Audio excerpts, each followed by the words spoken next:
मनुष्य बुरा नहीं होता, मनुष्य के हालात बुरे होते हैं। आज के समय में हर कोई किसी न किसी बुरे हालात से घिरा है। आज की वीडियो में महात्मा बुद्ध की एक ऐसी स्टोरी सुनाई जाएगी जो आपको आपके हर बुरे हालात से लड़ने की ऊर्जा देगी और आप बुरे हालातों से कभी नहीं भागोगे। नमस्कार दोस्तों, स्वागत है आपका हमारे YouTube चैनल ट्रू लाइन पर। आइए वीडियो शुरू करते हैं। एक आदमी को काम के सिलसिले में अपने गांव से शहर जाना था। चूंकि वह बेरोजगार था और गांव में उसे कोई काम उपलब्ध नहीं था, इसलिए उसने शहर जाकर काम ढूंढने का निश्चय किया। गांवों से शहर की यात्रा करने के लिए कोई साधन करने लायक पैसे भी उसके पास नहीं थे, इसलिए वह पैदल ही निकल पड़ा। मार्ग में घना जंगल था। उसे जंगली जानवरों से भय लगा, किंतु कोई चारा न देख वह जंगल में प्रवेश कर गया। कुछ आगे जाने पर अचानक एक पेड़ से एक बड़ा सा बंदर उसके सामने कूदा। आदमी भय के मारे जहां का तहां खड़ा रह गया। बंदर ने आदमी से उसके विषय में पूछा। इस पर आदमी ने अपनी पूरा व्यथा बंदर को सुनाई। तब बंदर ने उसकी हर प्रकार से मदद करने का आश्वासन दिया, किंतु यह शर्त रखी कि तुम मुझे एक क्षण भी बिना काम के मत रखना, अन्यथा मैं तुम्हें मार डालूंगा। आदमी ने उसकी शर्त मान ली। बंदर उस दिन से आदमी के सारे काम करने लगा। जब कोई काम नहीं होता तो आदमी उसे सीढ़ी लाने को कहता और उसे पर ऊपर नीचे चढ़ने उतरने का आदेश देता। इस प्रकार बंदर आदमी का गुलाम बन गया। उपर्युक्त कथा में बंदर मानव मस्तिष्क का प्रतीक है। यदि हम अपने मस्तिष्क को सदैव विभिन्न कार्यों में लगाए रखेंगे तो यह सदैव रचनात्मक ऊर्जा से भरा रहकर सकारात्मक परिणाम देगा, किंतु उसे निष्क्रिय रखते हुए कोई काम नहीं करेंगे तो वह ध्वंसात्मक प्रकृति का हो जाएगा। इसलिए कहा गया है कि खाली दिमाग शैतान का घर होता है। सेठ धनीराम हमेशा पैसे कमाने में लगे रहते और परिवार पर पर्याप्त ध्यान नहीं दे पाते। उनकी पत्नी अपनी हवेली के सामने रहने वाले मजदूर मोहन के परिवार की खुशी देखकर उन्हें उलाहना देती। तुम हमेशा काम में लगे रहते हो, तुम्हें ना अपनी फिक्र है और न ही परिवार वालों की। मोहन के परिवार को देखो कितना खुशहाल है। ये सुनकर सेठ जी बोले, मोहन कभी 99 के फेर में नहीं पड़ा, वरना इसकी सारी हंसी और मस्ती चली जाती। सेठानी ने 99 के फेर का आशय पूछा तो सेठ जी ने समय आने पर उन्हें दिखाने का वायदा किया। एक रात सेठ जी ने रुपयों की एक पोटली मोहन के आंगन में चुपचाप फेंक दिया। सुबह मोहन की निगाह उस पर पड़ी।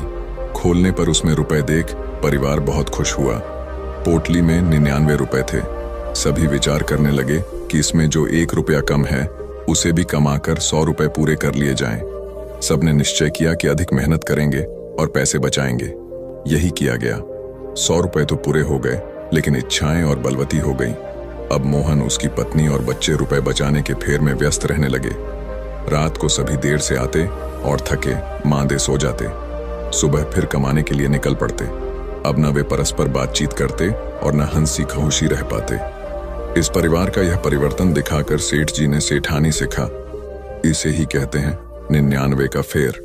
वस्तुतः अधिक पाने की चाह व्यक्ति का सुख चैन हर लेती है, इसलिए जितना है उसी में संतुष्ट रहना चाहिए। जीवन एक लंबी दौड़ की तरह है जिसमें सबको एक समान समय मिलता है। जगत गुरु शंकराचार्य ज्ञान की जटिल व सूक्ष्म बातों को जितनी सरलता से समझाते थे, उतनी ही आसानी से वे व्यावहारिक जीवन में काम आने वाले सूत्रों की व्याख्या भी कर देते थे। लोग उनके पास दूर दूर से आते और वे लोगों को अनमोल ज्ञान की ऐसी पूंजी देते जो लोगों के लिए संपूर्ण जीवन का आधार हो जाती। एक बार एक धनवान व्यापारी श्रद्धालु शंकराचार्य के पास आया और कहने लगा, प्रभु, मेरे पास कई कामों के लिए समय ही नहीं रहता। मैं सोचता ही रह जाता हूं कि फलां सत्कार्य करूं, अमुक अच्छा कार्य भी करना है, किंतु समय न होने से नहीं कर पाता। मुझे अपने व्यापार के कामों से ही फुर्सत नहीं मिलती। आप ही बताइए कि समय अभाव के कारण कोई व्यक्ति सत्कार्य न कर पाए तो वह क्या करे? शंकराचार्य ने मुस्कुराते हुए कहा, वत्स, मेरा परिचय तो आज तक उस व्यक्ति से नहीं हो पाया है जिसको विधाता के बनाए समय में से एक क्षण भी कम मिला हो। वस्तुतः जिसे तुम समय अभाव कह रहे हो वह अव्यवस्थित जीवन जीने का ढंग है। जो लोग व्यवस्थित जीवन नहीं जीते वे अपने अमूल्य जीवन को भारस्वरूप ढोते हैं। जीवन यह नहीं कितने वर्ष जिया, जीवन वह है कि व्यक्ति ने समय का कितना सदुपयोग किया। सार यह है कि कार्यों का समयानुसार विभाजन कर प्रत्येक कार्य को उसके तय समय पर किया जाए तो समयाभाव जैसी स्थिति कभी निर्मित नहीं होगी और विकास के स्तर पर भी इसके अच्छे परिणाम आएंगे। समय मुफ्त में मिलता है, परंतु यह अनमोल है। आप इसे अपना नहीं सकते, लेकिन आप इसका उपयोग कर सकते हैं। आप इसे रख नहीं सकते, पर आप इसे खर्च कर सकते हैं। एक बार आपने इसे खो दिया तो वापस कभी इसे पा नहीं पाएंगे। हार्वे मैके किसी देश के रक्षा मंत्री अपनी सेना के एक हवाई जहाज में निरीक्षण हेतु गए। यह हवाई जहाज अपने सैनिक को लेकर युद्ध स्थल की ओर जाने की तैयारी में था। सभी सैनिक अपने अपने हथियारों से लैस और उत्साह से भरपूर थे। रक्षा मंत्री ने सूक्ष्मता से अपने सैनिक की तैयारियों का जायजा लिया। जायजा लेने के पश्चात उन्होंने अपने सैनिकों से पूछा, आप लोग वायुयान से अपने मिशन पर जा रहे हैं, क्या आप लोगों ने अपना अपना पैराशूट जांच लिया है? सभी जवानों ने कहा, महोदय, युद्ध में हथियार अत्यंत महत्वपूर्ण होते हैं। हमने अपने हथियार पूर्णतया जांच परख लिए हैं, पैराशूट तो ठीक ही होगा। रक्षा मंत्री ने कहा, फिर भी जाने से पहले आप एक बार अपने अपने पैराशूट जांच लें। जवानों ने अपने पैराशूट चेक किए तो वे हैरान रह गए, क्योंकि कुछ जवानों के पैराशूट चेक किए तो वे हैरान रह गए क्योंकि कुछ जवानों के पैराशूट खोलने वाला बटन अटक रहा था। यह उनके मिशन का एक महत्वपूर्ण उपकरण था, क्योंकि इसके न खुलने पर उनकी जान भी जा सकती थी। रक्षा मंत्री ने कहा, देखा, अगर आप समय पर अपने पैराशूट की जांच करते तो समय पर ही इसकी मरम्मत हो जाती। हमें अपने कार्य से जुड़ी हर वस्तु की बारीकी से जांच करनी चाहिए। सभी सैनिक ने रक्षा मंत्री की सलाह को सदैव मानने का वचन दिया। कथा का सार यह है कि किसी भी कार्य की सफलता के लिए उसकी पूर्व तैयारी और तैयारी की जांच करना अत्यंत आवश्यक है। प्राचीन समय की बात है, मगध के नगर सेठ थे अंगपाल। वे जितने मृदु स्वभाव के थे, उनकी पत्नी उतनी ही कटु प्रकृति वाली थी। इस कारण उनके घर कोई नौकरानी टिक नहीं पाती थी। इतने विशाल घर की साज संभाल पत्नी से अकेले जब नहीं हो पाती थी तो उसका सारा क्रोध पति पर निकलता। बेचारे सेठ जी नई नौकरानी की खोज में सदा लगे रहते ताकि घर में शांति रहे। एक दिन सौभाग्य से उन्हें एक सेविका ऐसी मिली जिसने कर्कश परिजनों के ही बीच जीवन गुजारा था। इसलिए वह जब सेठ जी के घर आई तो घबराई नहीं, बल्कि दृढ़तापूर्वक रुकी रही। उसका नाम था विशाखा। नगर सेठ की पत्नी अपने कटु स्वभाव के कारण विशाखा को अत्यंत कड़वी बात भी कह देती और खूब काम भी कराती, किंतु विशाखा हंसकर सब कुछ सहन करती। अतः उसकी मृदुलता और श्रमशीलता ने सेठ जी के साथ ही इनकी पत्नी का भी मन जीत लिया। अब सेठ जी की पत्नी का कटु स्वभाव बदल गया था। वह अब सबसे प्यार से बात करती और कभी कड़वा वचन नहीं बोलती। जब सब कुछ ठीक हो गया तो विशाखा ने जाने की आज्ञा चाही। हालांकि सेठ जी ने उसे सभी सुविधाएं दे रखी थीं, किंतु विशाखा रुकने को तैयार नहीं हुई। विशाखा कलह व अशांति वाले दूसरे घर की खोज ने निकल पड़ी। उसका कहना था कि विपन्नों के साथ रहकर उन्हें अपनी सदाशयता के सहारे सुधारा जा सकता है। अतंतः वह ब्रह्मवर्त क्षेत्र की प्रसिद्ध संत के रूप में ख्यात हुई। वस्तुतः दुर्जनों को अपने सद्गुणों के संपर्क में रखकर सुधारने का सेवा कार्य पत्थर को पानी से काटने जैसा जटिल है, किंतु असंभव नहीं है। सत्य किसी व्यक्ति विशेष की संपत्ति नहीं है, बल्कि यह सभी व्यक्तियों का खजाना है। खाली गमला लाने वाला बना विजेता। एक राजा को सुयोग्य व ईमानदार मंत्री की आवश्यकता थी। उसके दरबार में चाटुकारों की भरमार थी, जिनसे राजा बहुत परेशान था। एक दिन उसने एक उपाय सोचा। सभी दरबारियों को बुलाकर राजा ने कहा, मैं चाहता हूं कि आप लोग मेरे लिए एक एक पौधा लगाएं। जिसका पौधा सबसे सुंदर व रहा भरा होगा, उसे मैं अपना मंत्री नियुक्त करूंगा। आप लोगों को बीज गमले में दूंगा। आपको बस खाद पानी देकर पौधा तैयार करना है। आपके पास 1 महीने का समय है। चापलूस दरबारी यह सुनकर बहुत प्रसन्न हो गए, क्योंकि यह बहुत आसान कार्य था। सब अपने अपने गमले में बीज डालकर नित्य खाद पानी देने लगे। जब 1 महीना हुआ तो सभी अपने अपने गमले लेकर दरबार में पहुंचे। सभी के गमले सुंदर पौधे से सजे हुए थे, किंतु एक व्यक्ति का गमला खाली था, जिसे देखकर सभी हंस रहे थे। जब राजा ने मंत्री पद के खाली गमले वाले व्यक्ति का नाम घोषित किया तो सब अवाक रह गए। तब राजा ने कहा, मैंने आप सभी को जो बीज दिए थे वे उबले हुए थे, अतः वे उग ही नहीं सकते थे। आप सब ने मुझे प्रसन्न कर मंत्री पद पाने के लोभ में बीज बदल दिए, लेकिन इस व्यक्ति ने ऐसा नहीं किया और परिणाम स्वरूप यह आज खाली गमला लेकर दरबार में आया है। यह व्यक्ति सच्चाई पर कायम रहा, इसलिए यह व्यक्ति ही मंत्री पद के लायक है। वह राज्य कभी उन्नति नहीं कर सकता जिसके दरबारी बस राजा को खुश करना चाहते हों और प्रजा की भलाई की ओर किसी का ध्यान न हो। सारी यह है कि लोभ व स्वार्थ के मार्ग से हटकर सच्चाई के मार्ग पर चले तो सफलता अवश्य आपके कदम चूमेगी। संत रवि कुमार त्याग और वैराग्य का जीवन व्यतीत करते थे। वह निरंतर ईश्वर का स्मरण करते और संतों के साथ आध्यात्मिक चर्चाओं में लीन रहते थे। लोग उन्हें श्रद्धा की दृष्टि से देखते थे और उनका आशीर्वाद लेने के लिए दूर दूर से आते थे। किंतु संत रवि कुमार इस लोकप्रियता के अहंकार से कोसों दूर अत्यंत विनम्र रहते थे। संत रवि कुमार को आकाश में उड़ने की सिद्धि प्राप्त थी। एक बार संत रवि कुमार से संत वर्मदेव मिलने आए। संत वर्मदेव के पास पानी के ऊपर चलने की शक्ति थी। संत वर्मदेव को नहीं पता था कि संत रवि कुमार के पास आकाश में उड़ने की शक्ति है। अहंकारवश संत वर्मदेव ने संत रवि कुमार को नीचा दिखाने की सोची। उन्होंने संत रवि कुमार से कहा, क्यों ना हम झील के पानी के ऊपर चलते हुए आध्यात्मिक चर्चा करें। संत रवि कुमार उनके अहंकार व संकेत को समझ गए। संत रवि कुमार शांत भाव से बोले, आध्यात्मिक चर्चा अगर हम आज आकाश में भ्रमण करते हुए करें तो कैसा रहेगा। संत वर्मदेव समझ गए कि रवि कुमार आकाश में उड़ने की शक्ति जानते हैं। संत वर्मदेव निरुत्तर हो गए। वर्मदेव जी, जो काम आप कर सकते हैं वो तो एक छोटी छोटी सी मछली भी कर सकती है, और जो काम मैं कर सकता हूं वो तो एक छोटी सी मक्खी भी कर सकती है, लेकिन सत्य इस करिश्मेबाजी से कोसों दूर है। उसे तो विनम्र होकर खोजना पड़ता है। आपको और हमें जो शक्तियां प्राप्त हैं वह जन कल्याण के लिए हैं। इन शक्तियों का अनहकार करना उचित नहीं है। संत वर्मदेव ने हाथ जोड़कर माफी मांगी और अहंकार को त्याग कर जन कल्याण के लिए निकल पड़े। वस्तुतः मैं अथवा द्वैत के भाव का हम या अद्वैत भाव में विसर्जन ही ईश्वर की प्राप्ति का द्वार है।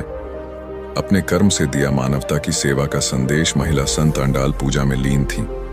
तभी पास के गांव के लोग आए और सहायता का आग्रह करने लगे। उन्होंने कहा कि गांव का मुखिया गंभीर रूप से बीमार है। सब जगह इलाज करवा लिया, लेकिन फायदा नहीं हुआ। अब आप ही कुछ करके उसे बचा सकती हैं। महिला संत आंडाल औषधियों की झांता थी। वह अपनी पूजा अधूरी छोड़कर अपने शिष्यों को साथ लेकर मुखिया की सहायता के लिए चल पड़ी। शिष्य जानते थे कि गांव का मुखिया की सहायता के लिए चल पड़ी। शिष्य जानते थे कि गांव का मुखिया की सहायता के लिए पड़ी। शिष्य जानते थे कि गांव का मुखिया दुष्ट प्रवृत्ति का है और संत आंडाल का घोर विरोधी है। मुखिया के घर जाकर संत आंडाल ने मुखिया का निरीक्षण किया और फिर जड़ी बूटियों से दवाई तैयार करके दी। शिष्यों ने संत आंडाल के कहे अनुसार मुखिया को दवाई पिलाई, जिससे थोड़ी देर में उसकी तबीयत में सुधार हुआ। दवा देकर संत आंडाल अपने शिष्यों समेत आश्रम लौट गई। आश्रम में आकर एक शिष्य ने पूछा, माथे, आपने अपनी पूजा अधूरी छोड़कर उस दुष्ट मुखिया का इलाज क्यों किया? वह तो आपका कट्टर दुश्मन है। तब आंडाल बोली, पुत्र, जो आपका दुश्मन है या आपको दुश्मन मानता है, उसके सुख में भले ही आप नहीं जा सकते, परंतु उसके दुख में अवश्य उसका साथ दें। हो सकता है इससे दुश्मनी की खाई भर जाए। ईश्वर हर प्राणी में है, इसलिए प्राणी की सेवा ही ईश्वर की सेवा है। हमें ईश्वर सेवा का कोई भी मौका छोड़ना नहीं चाहिए। शिष्य यह सुनकर श्रद्धाभिभूत हो गए। सार ये है कि दुख में सबके काम आना चाहिए। इससे दुखी व पीड़ित व्यक्ति को दुख से लड़ने की ताकत मिलती है। जिज्ञासु ने समझे पूर्णता के मायने एक बार कबीरदास जी के पास एक जिज्ञासु आया और पूछने लगा, महात्मन, मुझे गृहस्थ बनना चाहिए अथवा सन्यासी, कृपया मार्गदर्शन दें। कबीरदास ने कहा, जो भी बनो आदर्श बनो। उसे अच्छी तरह से समझाने के लिए कबीर ने 2 घटनाएं दिखाई। उन्होंने अपनी पत्नी को बुलाया। वह दोपहर का समय था। फिर भी उन्होंने पत्नी से कहा कि मुझे दीपक जलाकर दो, ताकि उसके प्रकाश में मैं अच्छी तरह कपडढ़ा बुन सकूं। पत्नी ने बिना कोई तर्क किए दीपक जला दिया और चली गई। इस घटना से कबीर ने जिज्ञासु को समझाया, यदि गृहस्थ बनना है तो परस्पर ऐसा दृढ़ विश्वास रखना कि दूसरे की इच्छा ही अपनी इच्छा हो। इसके बाद कबीर जिज्ञासु को लेकर एक पहाड़ी पर गए, जहां एक बुजुर्ग संत रहते थे। कबीर और जिज्ञासु ने संत को प्रणाम किया और उनके पास बैठ गए। कबीर ने संत से पूछा, बाबा जी, आपकी आयु कितनी है? संत ने कहा, 80 वर्ष। थोड़ी देर इधर उधर की चर्चा कर कबीर से फिर से संत से उनकी उम्र पूछी। संत बोले, 80 वर्ष। इस प्रकार थोड़े थोड़े अंतराल के पश्चात कबीर ने कई बार संत से उनकी आयु पूछी और संत ने हर बार बड़े प्यार से उन्हें बताया, 80 वर्ष।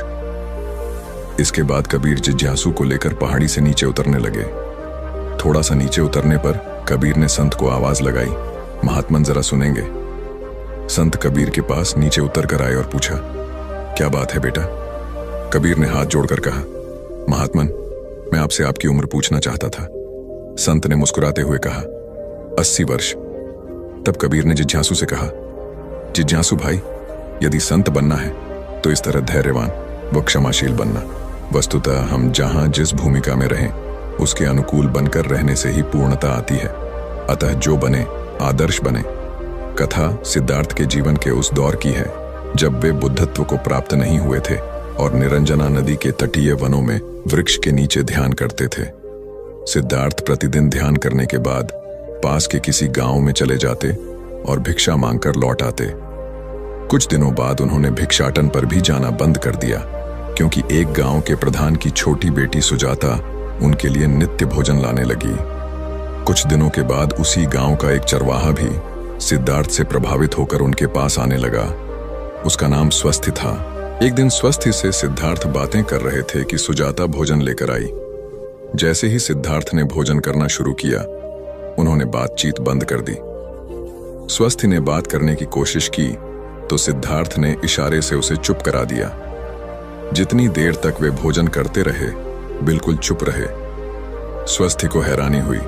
उसने सिद्धार्थ से भोजन करने के उपरांत पूछा, गुरुदेव, आप मेरे आने के बाद निरंतर वार्तालाप करते रहे, किंतु भोजन के दौरान एक शब्द भी नहीं बोले। मैं तो भोजन करते करते भी बातें कर लेता हूं। आपने तो मुझे भी इशारे से चुप करा दिया। इसका क्या कारण है? सिद्धार्थ बोले, भोजन का निर्माण बड़ी कठिनाई से होता है।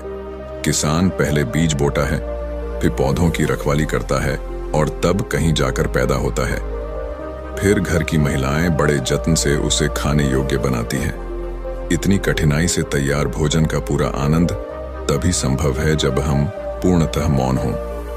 यदि हम भोजन को पूर्ण शांति से मौन रहकर अच्छी तरह से चबा चबा कर खाएंगे तो यह आसानी से पचेगा, जिससे पेट कभी खराब नहीं होगा। मौन रहकर भोजन करने से भोजन का श्वास नली में जाने का खतरा भी नहीं रहता।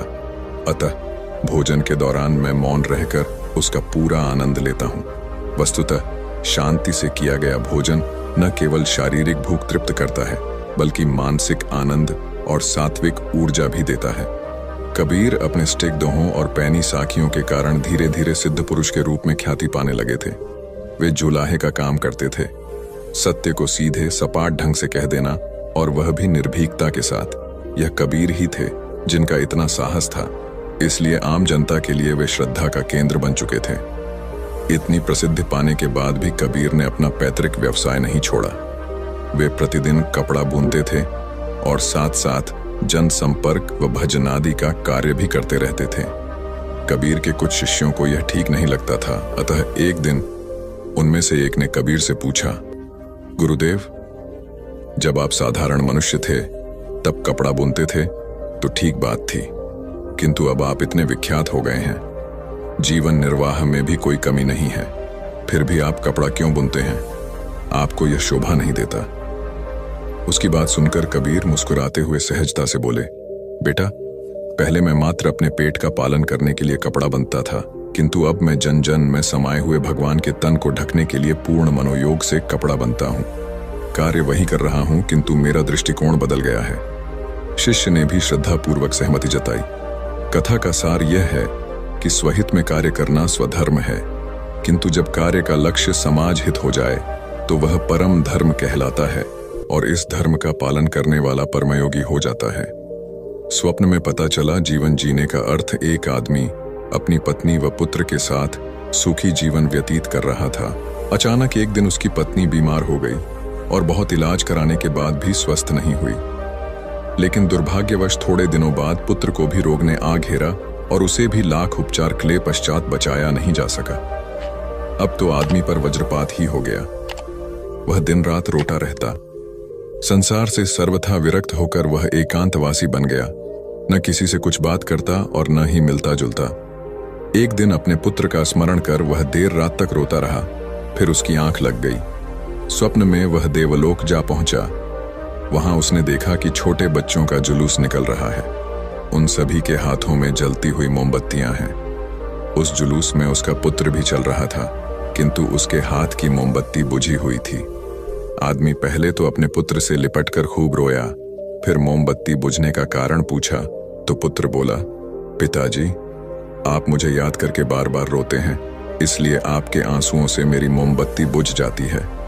यह सुनते ही आदमी की नींद खुल गई और उस दिन उसने बच्चे के लिए रोना बंद कर दिया। उसकी स्मृति में अनाथ बच्चों की मदद करना शुरू कर दिया।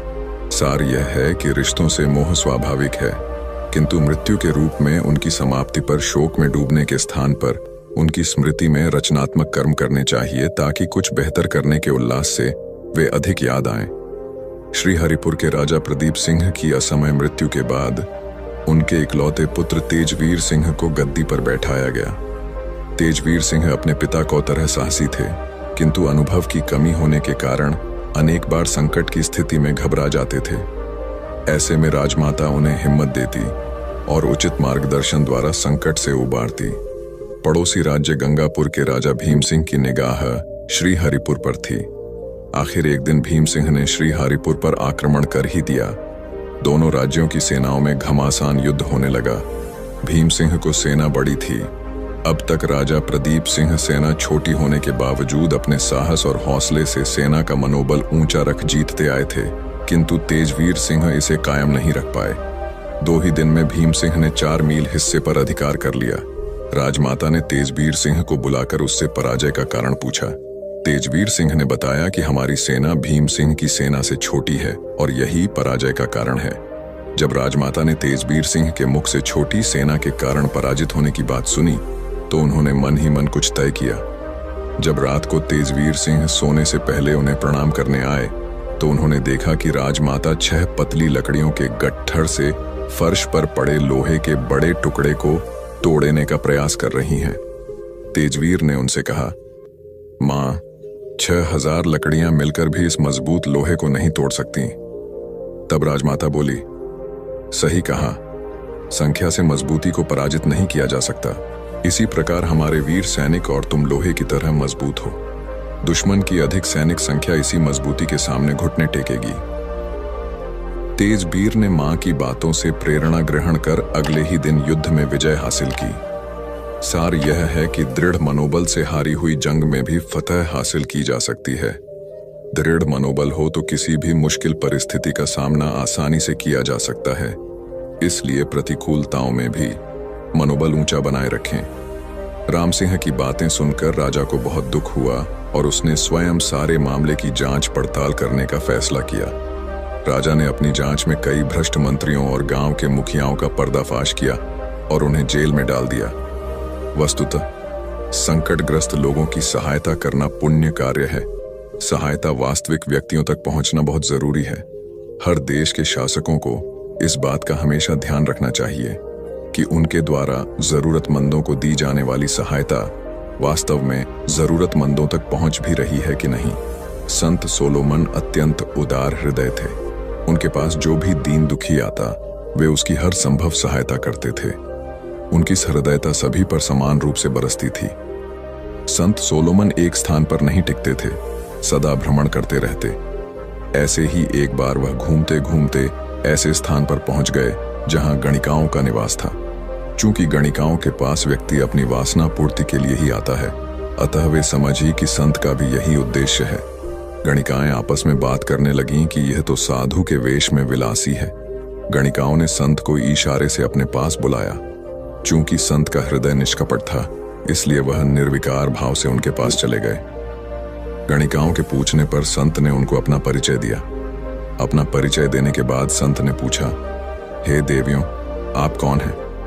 गणिकाओं ने संत को अपने बारे में बताया।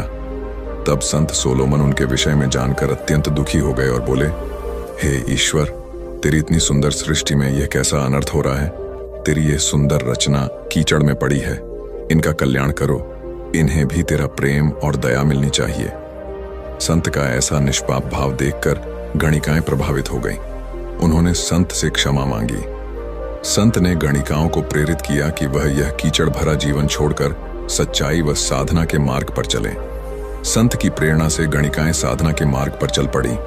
उन्होंने वेश्यावृत्ति द्वारा अर्जित धन से नारी निकेतन का निर्माण करवाया और परोपकार को सदा के लिए अपना लिया।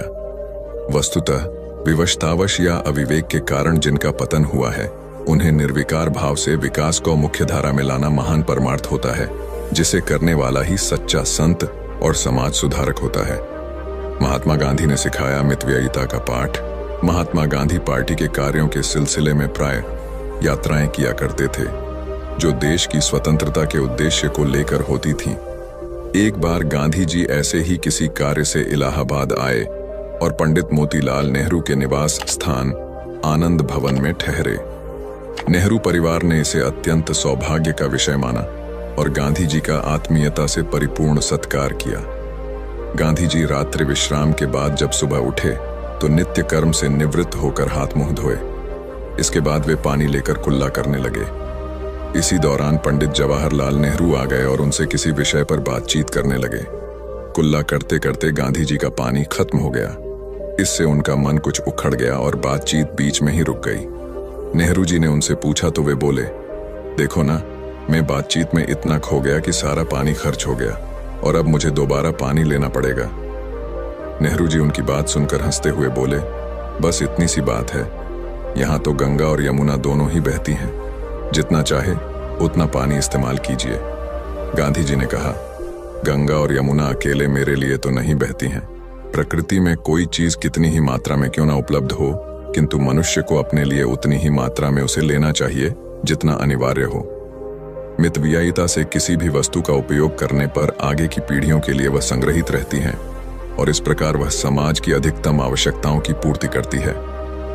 सार यह है कि मितव्ययिता को अपनाकर समाज कल्याण के सपने को साकार किया जा सकता है। गांधी जी का जन्मदिन था।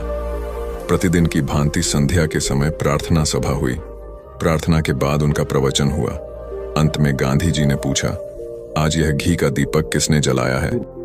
यह सुनते ही सभा में सन्नाटा छा गया। सभी एक दूसरे का मुंह देखने लगे। किसी को कुछ बोलने का साहस नहीं हुआ। बापू पुनः बोले, आज यदि सबसे बुरी बात हुई है तो वह यह कि आपने यह घी का दीपक जलाया है। सभी हैरान हो गए और सोचने लगे कि भला इसमें क्या बुरी बात हो गई। कुछ देर रुककर बापू बोले, कस्तूरबा, तुम इतने समय से मेरी जीवन संगिनी हो, फिर भी कुछ नहीं सीख पाई। हमारे गांवों में लोग कितने गरीब हैं, उन्हें नमक और तेल तक नहीं मिलता और हम बेवजह घी जला रहे हैं। तभी एक व्यक्ति बोला, आज आपका जन्मदिन है, इसलिए यह घी का दिया जलाया। बापू ने कहा, तो क्या इसका अर्थ यह हुआ कि मितव्ययिता त्याग कर दुरुपयोग आरंभ कर दिया जाए? जो हुआ सो हुआ, पर आगे से ध्यान रखना, जो वस्तु आम आदमी को उपलब्ध न हो उसे हमें भी उपयोग में लाने का कोई अधिकार नहीं है। जब तक हर आदमी में यह भावना नहीं आएगी, देश में खुशहाली कैसे आ पाएगी? उपस्थित जनों ने हृदय से बापू की बात में सहमति जताई। देश की वर्तमान ऊर्जा संकट व अर्थ संकट के समय बापू के ये विचार अनुकरणीय हैं। वस्तुतः यदि हम में से हर एक वस्तुओं को आवश्यकता अनुसार उपयोग करने की आदत डाल लें तो कभी किसी वस्तु का अभाव नहीं होगा और एक सुखी व संतुष्ट समाज की रचना संभव होगी। जर्मनी के महान वैज्ञानिक थे नील्स बोर। नील्स अत्यंत प्रतिभाशाली और तत्कालीन शासक हिटलर के प्रिय थे। नील्स अपने सटीक शोध परिणामों के लिए सर्वत्र प्रशंसा पाते थे। नील्स जो भी शोध कार्य करते मानवता के हित में ही करते। उनकी दृष्टि अपने लाभ पर न होकर मानव जाति के कल्याण पर रहती थी। एक बार उन्होंने अणु विज्ञान का शोधे कार्य अपने हाथों में लिया। वे बहुत प्रसन्न होकर लगन के साथ इसे कर रहे थे, क्योंकि उनका विश्वास था कि इससे वे व्यापक रूप से जनहित को साकार कर पाएंगे। वे अणु विज्ञान के रचनात्मक उपयोग को देख रहे थे, किंतु हिटलर की दृष्टि उसके घातक उपयोग पर थी और वह इसी कारण बहुत प्रसन्न था। जब नील्स को यह बात पता लगी तो वे बहुत दुखी हुए। अपने शोध कार्य के विनाशकारी उपयोग की कल्पना मात्र से उनके रोंगटे खड़े हो गए। कई रात वे सो नहीं पाए। फिर एक दिन रात में चुपके से उठे और गैलीलियो की समाधि पर सिर रखकर शपथ ली कि वे ऐसे किसी भी कार्य को नहीं करेंगे जो मानवता के लिए घातक हो। उन्होंने दूसरे दिन से ही अपना शोध कार्य बंद कर दिया। हिटलर को ओर से उन्हें कई प्रकार के प्रलोभन दिए गए। जब वे नहीं माने तो घोर यंत्रणा दी गई, किंतु नील्स नहीं डिगे। अतत मछुआरों को मदद से वे भागकर स्वीडन जा पहुंचे। ऐसा कहा जाता है कि उनके अंतिम दिन बड़े कष्टमय थे, किंतु उन्होंने झुकना स्वीकार नहीं किया। वस्तुतः व्यापक हितों के लिए व्यक्तिगत हितों की उपेक्षा करने वाला तात्कालिक समय में भले ही इस त्याग के कारण कष्ट पाए, किंतु भविष्य की सभी पीढ़ियों के लिए प्रशंसा, श्रद्धा व अनुसरण का पात्र हो जाता है। आपसी विवाद को खुद मिल बैठकर सुलझाएं दो दोस्त थे, मोहन और राम। बचपन की मित्रता युवावस्था तक आते आते और गहरी हो गई। दोनों ने मिलकर कपड़े का व्यापार शुरू किया। दोनों दोस्त पूरी मेहनत और लगन से व्यापार करने लगे। देखते ही देखते दोनों का साझा व्यापार खूब चल निकला। व्यापार से संबंधित निर्णय दोनों मिलकर लेते थे।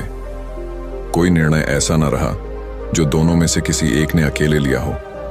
उनके सटीक निर्णय, आपसी प्यार और रजामंदी, मेहनत और लगन से उनका व्यापार दिन दोगुनी रात चौगुनी तरक्की करने लगा।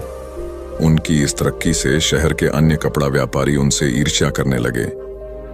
वे दोनों मित्रों में फूट डालने का अवसर खोजने लगे, क्योंकि वे जानते थे कि अगर दोनों मित्रों के रिश्ते में ददर आ गई तो उनके व्यापार पर भी इसका गहरा असर पड़ेगा।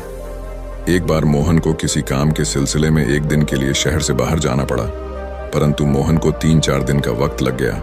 वस्तुतः व्यापक हितों के लिए व्यक्तिगत हितों की उपेक्षा करने वाला तात्कालिक समय में भले ही इस त्याग के कारण कष्ट पाए, किंतु भविष्य की सभी पीढ़ियों के लिए प्रशंसा, श्रद्धा व अनुसरण का पात्र हो जाता है। आपसी विवाद को खुद मिल बैठकर सुलझाएं दो दोस्त थे, मोहन और राम। बचपन की मित्रता युवावस्था तक आते आते और गहरी हो गई। दोनों ने मिलकर कपड़े का व्यापार शुरू किया। दोनों दोस्त पूरी मेहनत और लगन से व्यापार करने लगे। देखते ही देखते दोनों का साझा व्यापार खूब चल निकला। व्यापार से संबंधित निर्णय दोनों मिलकर लेते थे। कोई निर्णय ऐसा न रहा जो दोनों में से किसी एक ने अकेले लिया हो। उनके सटीक निर्णय, आपसी प्यार व रजामंदी, मेहनत और लगन से उनका व्यापार दिन दोगुनी रात चौगुनी तरक्की करने लगा। उनकी इस तरक्की से शहर के अन्य कपड़ा व्यापारी उनसे ईर्ष्या करने लगे। वे दोनों मित्रों में फूट डालने का अवसर खोजने लगे, क्योंकि वे जानते थे कि अगर दोनों मित्रों के रिश्ते में ददर आ गई तो उनके व्यापार पर भी इसका गहरा असर पड़ेगा। एक बार मोहन को किसी काम के सिलसिले में एक दिन के लिए शहर से बाहर जाना पड़ा, परंतु मोहन को 3-4 दिन का वक्त लग गया। राम ने व्यापार के सिलसिले में एक बड़ा सौदा करना था। उसने मोहन का 3 दिन तक इंतजार किया। फिर उसे लगा कि अगर यह सौदा जल्दी नहीं किया तो व्यापारिक लाभ का एक अच्छा मौका हाथ से निकल जाएगा। उसने वह सौदा कर लिया और सोचा कि मोहन के आते ही उसे बता दूंगा। मोहन जब शहर वापस आया तो अन्य व्यापारियों ने उसे भड़का दिया कि राम ने अपने व्यक्तिगत लाभ के लिए तुम्हारे बिना बड़ा सौदा कर लिया है। मोहन लोगों के बहकावे में आकर बिना सोचे विचारे राम से इस बात पर झगड़ पड़ा और उससे कहने लगा, राम, मुझे यकीन नहीं आता कि तुमने बिना मेरी राय जाने यह सौदा कर लिया। तुम्हारी हिम्मत कैसे हो गई? राम ने मोहन को समझाने का बहुत प्रयास किया, किंतु मोहन कुछ भी समझने को तैयार नहीं था। उसने राम से कहा कि कल ही व्यापार को अलग करने की प्रक्रिया शुरू कर देंगे। राम से यह कहकर मोहन अपने घर आ गया। मोहन की मां ने मोहन को परेशान देखकर परेशानी का कारण पूछा तो उसने सब बता दिया। मां ने गंभीरता से सोच विचार किया और फिर मोहन से कहा, यह जो हमारे आंगन में आम का पेड़ है, इसके सूखे व पीले पत्ते कहाँ गए? मोहन ने कहा, गिर गए होंगे। मां ने कहा, अगर नहीं गिरते तो अच्छा होता। मोहन ने अचरज से कहा, अगर नहीं गिरते तो पेड़ कितना खराब लगता। तब मां ने समझाया, इस तरह तुम भी अपने मन से राम के प्रति को विचार हटाओ और शांत मन से व्यापारिक विषय पर राम से वार्तालाप करो, हल जरूर निकल आएगा। राम ने व्यापार के सिलसिले में एक बड़ा सौदा करना था। उसने मोहन का 3 दिन तक इंतजार किया। फिर उसे लगा कि अगर यह सौदा जल्दी नहीं किया तो व्यापारिक लाभ का एक अच्छा मौका हाथ से निकल जाएगा। उसने वह सौदा कर लिया। एक दिन अचानक बुद्ध ने पूछा, यह वर्ष का अंतिम दिन है, इसी दिन तुम 1 वर्ष पहले यहां आए थे। और मैंने तुम्हें वचन दिया था कि 1 वर्ष बाद तुम जो पूछोगे मैं उत्तर दूंगा। मैं उत्तर देने को तैयार हूं। अब तुम प्रश्न पूछो। मौलुंग पुत्र हंसने लगा और उसने कहा, आपने मुझे भी धोखा दिया। वह सारिपुत्र ठीक कहता था। अब कोई प्रश्न ही पूछने के लिए नहीं रहा, तो मैं क्या पूछूं? मेरे पास पूछने के लिए कुछ भी नहीं है। असल में यदि तुम सत्य नहीं हो तो समस्याएं होती हैं और प्रश्न होते हैं। वे तुम्हारे झूठ से पैदा होते हैं, तुम्हारे स्वप्न, तुम्हारी नींद से वे पैदा होते हैं। जब तुम सत्य, प्रामाणिक, मौन, समग्र होता हो, वे तिरोहित हो जाते हैं। मेरी समझ ऐसी है कि मन की एक अवस्था है जहां केवल प्रश्न होते हैं और मन की एक अवस्था है जहां केवल उत्तर होते हैं, और वे कभी साथ साथ नहीं होते। यदि तुम अभी भी पूछ रहे हो तो तुम उत्तर नहीं ग्रहण कर सकते। मैं उत्तर दे सकता हूं लेकिन तुम उसे ले नहीं सकते। यदि तुम्हारे भीतर प्रश्न उठने बंद हो गए हैं तो मुझे उत्तर देने की कोई जरूरत नहीं है। तुम्हें उत्तर मिल जाता है। किसी प्रश्न का उत्तर नहीं दिया जा सकता है। मन की एक ऐसी अवस्था उपलब्ध करनी होती है जहां कोई प्रश्न नहीं उठते। मन की प्रश्न रहित अवस्था ही एकमात्र उत्तर है। यही तो ध्यान की पूरी प्रक्रिया है। प्रश्नों को गिरा देना, भीतर चलती बातचीत को गिरा देना। जब भीतर की बातचीत रुक जाती है तो ऐसा असीम मौन छा जाता है। उस मौन में हर चीज का उत्तर मिल जाता है। हर चीज सुलझ जाती है, शाब्दिक रूप से नहीं, अस्तित्वगत रूप में सुलझ जाती है। कहीं कोई समस्या नहीं रह जाती है। किसी की मौत तो नहीं हुई। यह सुनकर घर के लोग आश्चर्य से कहने लगे, गौतमी, ये तू क्या कह रही है? यहां कितने आदमी मर चुके हैं, इसका कोई हिसाब है? गौतमी, तो मैं आपके घर से सरसों न लूंगी। गौतमी दूसरे घर गई। सब जगह उसे वही जवाब मिला। उसने समझा शायद सारे नगर में यही बात हो।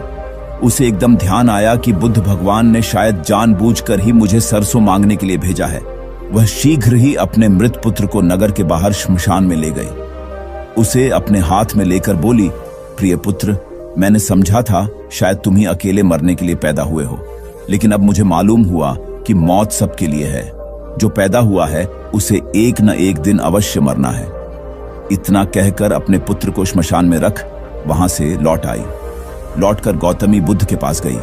बुद्ध ने पूछा, गौतमी, सरसों के दाने मिल गए? गौतमी, भगवान, सरसों नहीं चाहिए, उनका काम हो गया है। बजाय और भी कहीं अधिक बढ़ जाएंगी, क्योंकि किसी भी निर्दोष जीव को मारकर कोई भी व्यक्ति खुशी नहीं प्राप्त कर सकता। आपकी समस्या का हल निर्दोष जीवों को मारने से कैसे हो सकता है? आप राजा हैं, आपको सोच विचार कर निर्णय लेना चाहिए। अगर आप सच में अपनी मुश्किलों का हल चाहते हैं तो दिमाग से काम लीजिए। मुश्किलें तो आती जाती रहती हैं, यही जिंदगी का सच है। किसी निर्दोष जीव को मारने से समस्याएं नहीं समाप्त होंगी, बल्कि उसका हल आपको बुद्धि से ही निकालना होगा। बुद्ध की बात सुनकर अजातशत्रु उनके चरणों में गिर पड़े और अपनी भूल की क्षमा मांगने लगे। अजातशत्रु ने ऐलान करा दिया कि अब से उनके राज्य में किसी निर्दोष जीव की हत्या नहीं की जाएगी। दिन एक शिक्षित युवक बुद्ध के पास आया। उसने बुद्ध को प्रणाम कर अपनी जिज्ञासा रखी, गुरुजी, आप ईश्वर की बात करते हैं, क्या आपने ईश्वर के दर्शन किए हैं जो आप साधिकार इस विषय पर इतना कुछ कह पाते हैं? बुद्ध ने कुछ नहीं कहा और स्नेहपूर्वक उसके सिर पर हाथ फेर दिया। युवक ने समझा कि बुद्ध के पास मेरे प्रश्न का उत्तर नहीं है। फिर उन्होंने कहा, आओ हम कुछ देर यहाँ के बगीचे में घूमें। बगीचे में गुलाब और रजनीगंधा के सुगंधित फूल लगे थे। युवक बोला, गुरुजी, इन फूलों की सुगंध से सारा वातावरण महक रहा है। बुद्ध ने कहा, वत्स, तुम ठीक कहते हो, किंतु एक बात बताओ कि यह सुगंध तुम्हें दिखाई दे रही है? युवक बोला, जी नहीं, सुगंध तो अनुभव की जाती है। तब बुद्ध ने कहा, बस यही तुम्हारे प्रश्न का उत्तर है। तुम्हारे शरीर में जब कभी कहीं चोट लगती है तो दर्द होता है। क्या इस दर्द को तुम देख सकते हो? युवक बोला, नहीं, वह भी अनुभूत ही होता है। बुद्ध ने अंतिम रूप से युवक का समाधान करते हुए कहा, आत्मा और परमात्मा के साथ भी यही बात है। आत्मा को परमात्मा की अनुभूति के द्वारा उसका साक्षात्कार होता है, न कि स्थूल नेत्रों से। युवक अब पूर्णतः संतुष्ट था। बुद्ध का आभार मानते हुए वह चला गया। परमात्मा सदैव अनुभूति के स्तर पर ही घटता है और यह घटना तब होती है जब मन पूर्णतः निर्लिप्त तथा संभव को प्राप्त हो चुका हो। महात्मा बुद्ध नदी के किनारे एकांत में अपनी कुटिया में रहते थे। उन्होंने कुटिया के चारों ओर हरे भरे वृक्ष लगा रखे थे, जिन पर सुबह शाम पक्षियों का कलरव गूंजता रहता था। प्रकृति का यह मधुर सान्निध्य महात्मा बुद्ध को सदैव आनंदित रखता था। पक्षी और पेड़ पौधे तो मानो उनका परिवार ही बन गए थे। एक दिन महात्मा बुद्ध प्रातःकालीन उठे ही थे कि द्वार पर उन्हें एक सेठ जी खड़े नजर आए। उन्हें चिंताग्रस्त देख महात्मा बुद्ध ने उनसे समस्या जाननी चाहिए। सेठ जी बोले, महाराज, मेरे पास विशाल संपदा है, भरा पूरा परिवार है और मुझे कोई रोग भी नहीं है।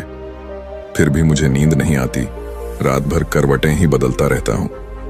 महात्मा बुद्ध ने आत्मीयता से सेठ जी के सिर पर हाथ फेरकर कहा, सेठ, तुम्हारे पास सब कुछ भले ही हो, किंतु वह नहीं है जो नींद के लिए आवश्यक है। सेठ ने पूछा, वह क्या है महाराज?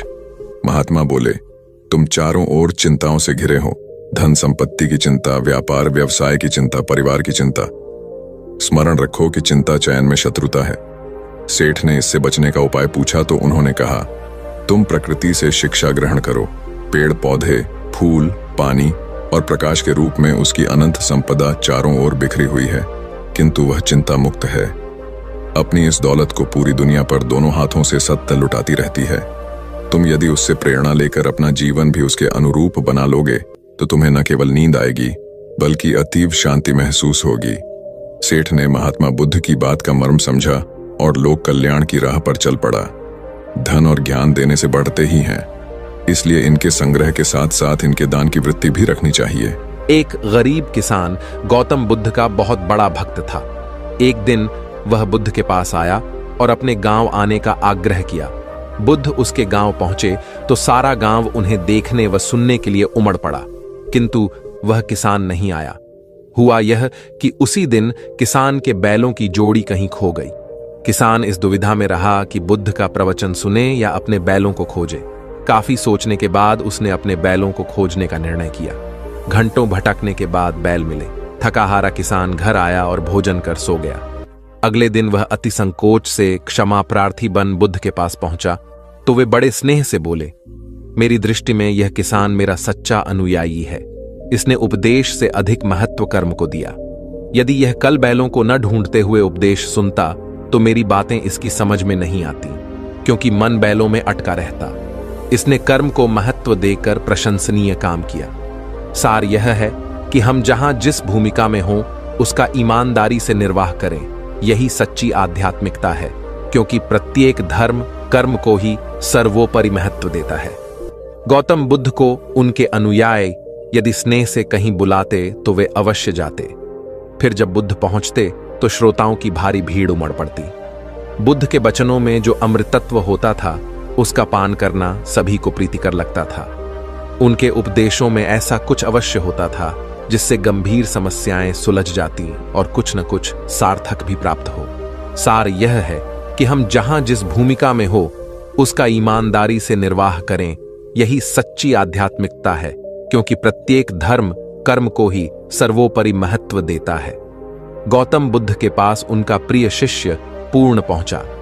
बुद्ध ध्यानावस्था में बैठे थे।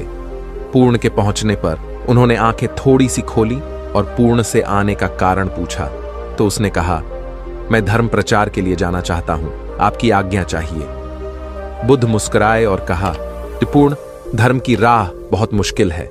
तुम लोगों को अच्छी बातें बताने जाओगे और लोग तुम पर नाराज होंगे। हो सकता है कि अपशब्द भी कहे।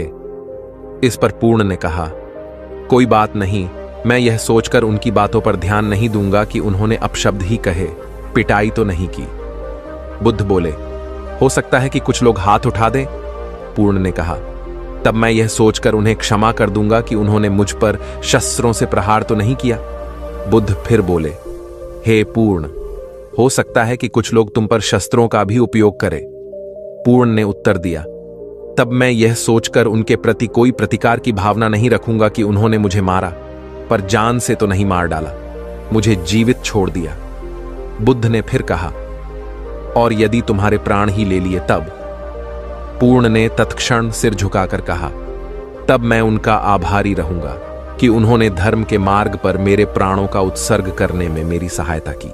मैं उनके प्रति कृतज्ञ रहूंगा। तब बुद्ध ने आंखें खोली और आशीर्वाद देकर अनुमति दी तथा पूर्ण से कहा, अब तुम धर्म प्रचार करने के पात्र हो। जो किसी में भी कोई दोष न देखे वही सच्चा है। अच्छाई के मार्ग पर चलना बहुत मुश्किल काम है। जो इस राह पर चलता है उसके मार्ग में अनेक बाधाएं आती हैं, लेकिन जो व्यक्ति किसी में भी दोष न देखे वही बाधाओं को सहजता से पार कर अपने लक्ष्य को पूरा कर पाता है। एक बार गौतम बुद्ध जब वन से गुजर रहे थे, तब एक राक्षसी हाथ में तलवार लेकर प्रकट हुई और कहा, अरे बुद्ध, आज तुम्हारे प्रेम को मेरी घृणा के सामने झुकना ही पड़ेगा। आज तुम्हारे जीवन का अंतिम दिन है। बुद्ध ने मुस्कुराते हुए उत्तर दिया, मैं घृणा, उपहास और द्वेष के आगे नतमस्तक नहीं होऊंगा। मैं निंदा, प्रशंसा अथवा उपहास किसी से भी प्रभावित नहीं होता। तुम मुझसे इतनी घृणा करती हो, पर मैं तो तुमसे भी प्रेम करता हूं। राक्षसी ने पूछा, तुम मुझसे प्रेम क्यों करते हो? बुद्ध बोले, मैं तुम्हें मां का रूप देख रहा हूं और मां तो प्रेम का रूप होती है, उसमें हिंसा हो ही नहीं सकती। इतना सुनते ही राक्षसी के हाथ से तलवार गिर पड़ी। हे बुद्ध, तुम धन्य हो। इतना कहते ही बहदेवी में बदल गई और अंतर्धान हो गई। दरअसल जो लोग दूसरों से द्वेष करते हैं, अंत में एक दिन घृणा उन्हें नष्ट कर देती है। घृणा से घिरे हुए लोगों को एक दिन घृणा ले डूबती है। प्रेम सत्य के आवरण से ढका होता है। सत्य से जुड़ा हुआ व्यक्ति सदैव आनंद में जीता है। सत्य को केवल अपने तक सीमित मत रखो, उसे अपने कर्मों में ढालना होगा। सत्य रूपी गुलाब की खुशबू है कर्म। अपने कर्म को प्रेम और सत्य में डुबो कर करो। प्रेम और सत्य मनुष्य को विकास की ओर ले जाते हैं। ध्यान रहे कि ये दोनों मार्ग ईश्वर की ओर जाते हैं। इस मार्ग पर चलने वाले सहज में ही आनंद और शांति को पा लेते हैं। गौतम बुद्ध भ्रमण करते हुए वैशाली नगर के वन विहार में पहुंचे। उनके आगमन का समाचार पूरे नगर में फैल गया। कुछ ही समय में मानो पूरा नगर उनके दर्शन के लिए उमड़ पड़ा। बड़े व्यापारी, शिक्षाविद, समाज सेवी, अधिकारी और राज परिवार से जुड़े कई वरिष्ठ भी वहां पहुंचे। सभी की भावना थी कि तथागत बुद्ध अपने शिष्यों सहित उनके निवास पर पहुंचे एवं भोज का आमंत्रण स्वीकारें। बुद्ध सभी के निवेदन को सुन रहे थे और स्वभावगत मुस्कान के साथ आमंत्रण का आभार व्यक्त कर रहे थे। तभी वैशाली की यात गणिका आम्रपाली भी वहां पहुंची। वह बुद्ध की शिक्षा से प्रेरित होकर बहुत पहले ही अपनी गणिका वृत्ति त्याग चुकी थी। उसने भी बुद्ध को भोजन का आमंत्रण दिया। बुद्ध ने तत्काल उसे स्वीकार किया और अगले दिन भिक्षुओं सहित उसके घर आने की सहमति दे दी। बुद्ध के एक शिष्य को यह बात अच्छी नहीं लगी कि इतने सारे वरिष्ठों के निवेदन के बावजूद बुद्ध ने आम्रपाली का आमंत्रण स्वीकारा। शिष्य की दृष्टि में आम्रपाली गणिका होने से घृणित कर्म से जुड़ी रही थी। जब सभी लोग चले गए तब शिष्य ने पूछा, भगवान, इतने लोगों ने आपको न्योता दिया, फिर आपने आम्रपाली का ही आमंत्रण क्यों स्वीकारा? बुद्ध ने कहा, माना वह गणिका थी, लेकिन पश्चाताप की अग्नि में तपकर वह निर्मल हो चुकी है। यदि कोई व्यक्ति इस निर्मलता को प्राप्त कर ले तो वह उनसे भी श्रेष्ठ हो जाता है जो ऐसे किसी घृणित कर्म में लीन न रहे हों। ऐसे व्यक्ति का आमंत्रण स्वीकारने में संकोच नहीं होना चाहिए। कोई व्यक्ति जब तक बुरे कामों में संलग्न रहता है तब तक उससे दूरी रहे तो ठीक है, लेकिन जो बुरे कामों को छोड़ दे उसे स्वीकार करने में संकोच नहीं करना चाहिए। इससे उसकी अच्छाई की ओर बढ़ने की भावना को बल मिलता है। गौबुद्ध के जीवन की एक घटना है। उन्होंने नियम बना रखा था कि वे अपने संघ में स्त्रियों को स्थान नहीं देंगे। स्त्रियों के लिए भिक्षु होने की दीक्षा उन्होंने वर्जित कर रखी थी। एक समय गौतम बुद्ध एक गांव में ठहरे हुए थे। वहां महाप्रजापति गौतमी उनके पास पहुंची। उन्होंने बुद्ध से कहा, आप स्त्रियों को भी दीक्षा दें, किंतु बुद्ध ने अस्वीकार कर दिया। अनेक स्त्रियां इकट्ठी हुईं और उन्होंने विचार किया कि कैसे गौतम बुद्ध से स्वीकृति प्राप्त की जाए। स्त्रियों ने निर्णय लिया कि स्वयं सेविकाएं बनकर गौतम बुद्ध के समक्ष पहुंचा जाए। गौतमी ने अपने बाल काटे, भिक्षु के वस्त्र पहने और अनेक स्त्रियों के साथ बुद्ध के सामने पहुंच गई। उनकी यह मांग थी कि स्त्रियों को भी दीक्षा दी जाए।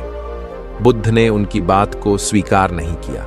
स्त्रियां निराश हुईं। जब बुद्ध के एक शिष्य आनंद ने स्त्रियों को देखा, उनके पांव सूजे हुए थे, उन पर धूल चढ़ी हुई थी, उनकी आंखों से आंसू बह रहे थे। उन्होंने पूछा, क्या बात है? स्त्रियों ने कहा, बुद्ध उनके धर्म और नियम के अनुसार हमें भिक्षु होने की दीक्षा नहीं दे रहे हैं। जब आनंद ने व्यक्तिगत रूप से बुद्ध से निवेदन किया, बुद्ध को उन्होंने याद दिलाया, इस समय यह सामाजिक मान्यता है कि स्त्रियां मोक्ष की अधिकारी नहीं हैं, पुरुषों के मुकाबले निम्न हैं। तो क्या आप भी यह मानते हैं और इसलिए उन्हें दीक्षित नहीं कर रहे हैं? बुद्ध का उत्तर था, मुझे गलत न समझा जाए, मेरी मान्यता है कि पुरुष की तरह ही स्त्री भी निर्वाण प्राप्त कर सकती है, लेकिन मैं कुछ व्यावहारिक कारणों से स्त्रियों को संघ में शामिल करने और दीक्षा देने की स्वीकृति प्रदान नहीं कर रहा हूं। आनंद का उत्तर था, सिद्धांत और व्यवहार में परिवर्तन करना चाहिए। बुद्ध को बात जच गई और उन्होंने यह घोषणा की, जो स्त्रियां भिक्षु होना चाहेंगी उन्हें कुछ नियमों का पालन करना होगा। स्त्रियों ने स्वीकार किया और तब से स्त्रियां भी बौद्ध बनने लगी।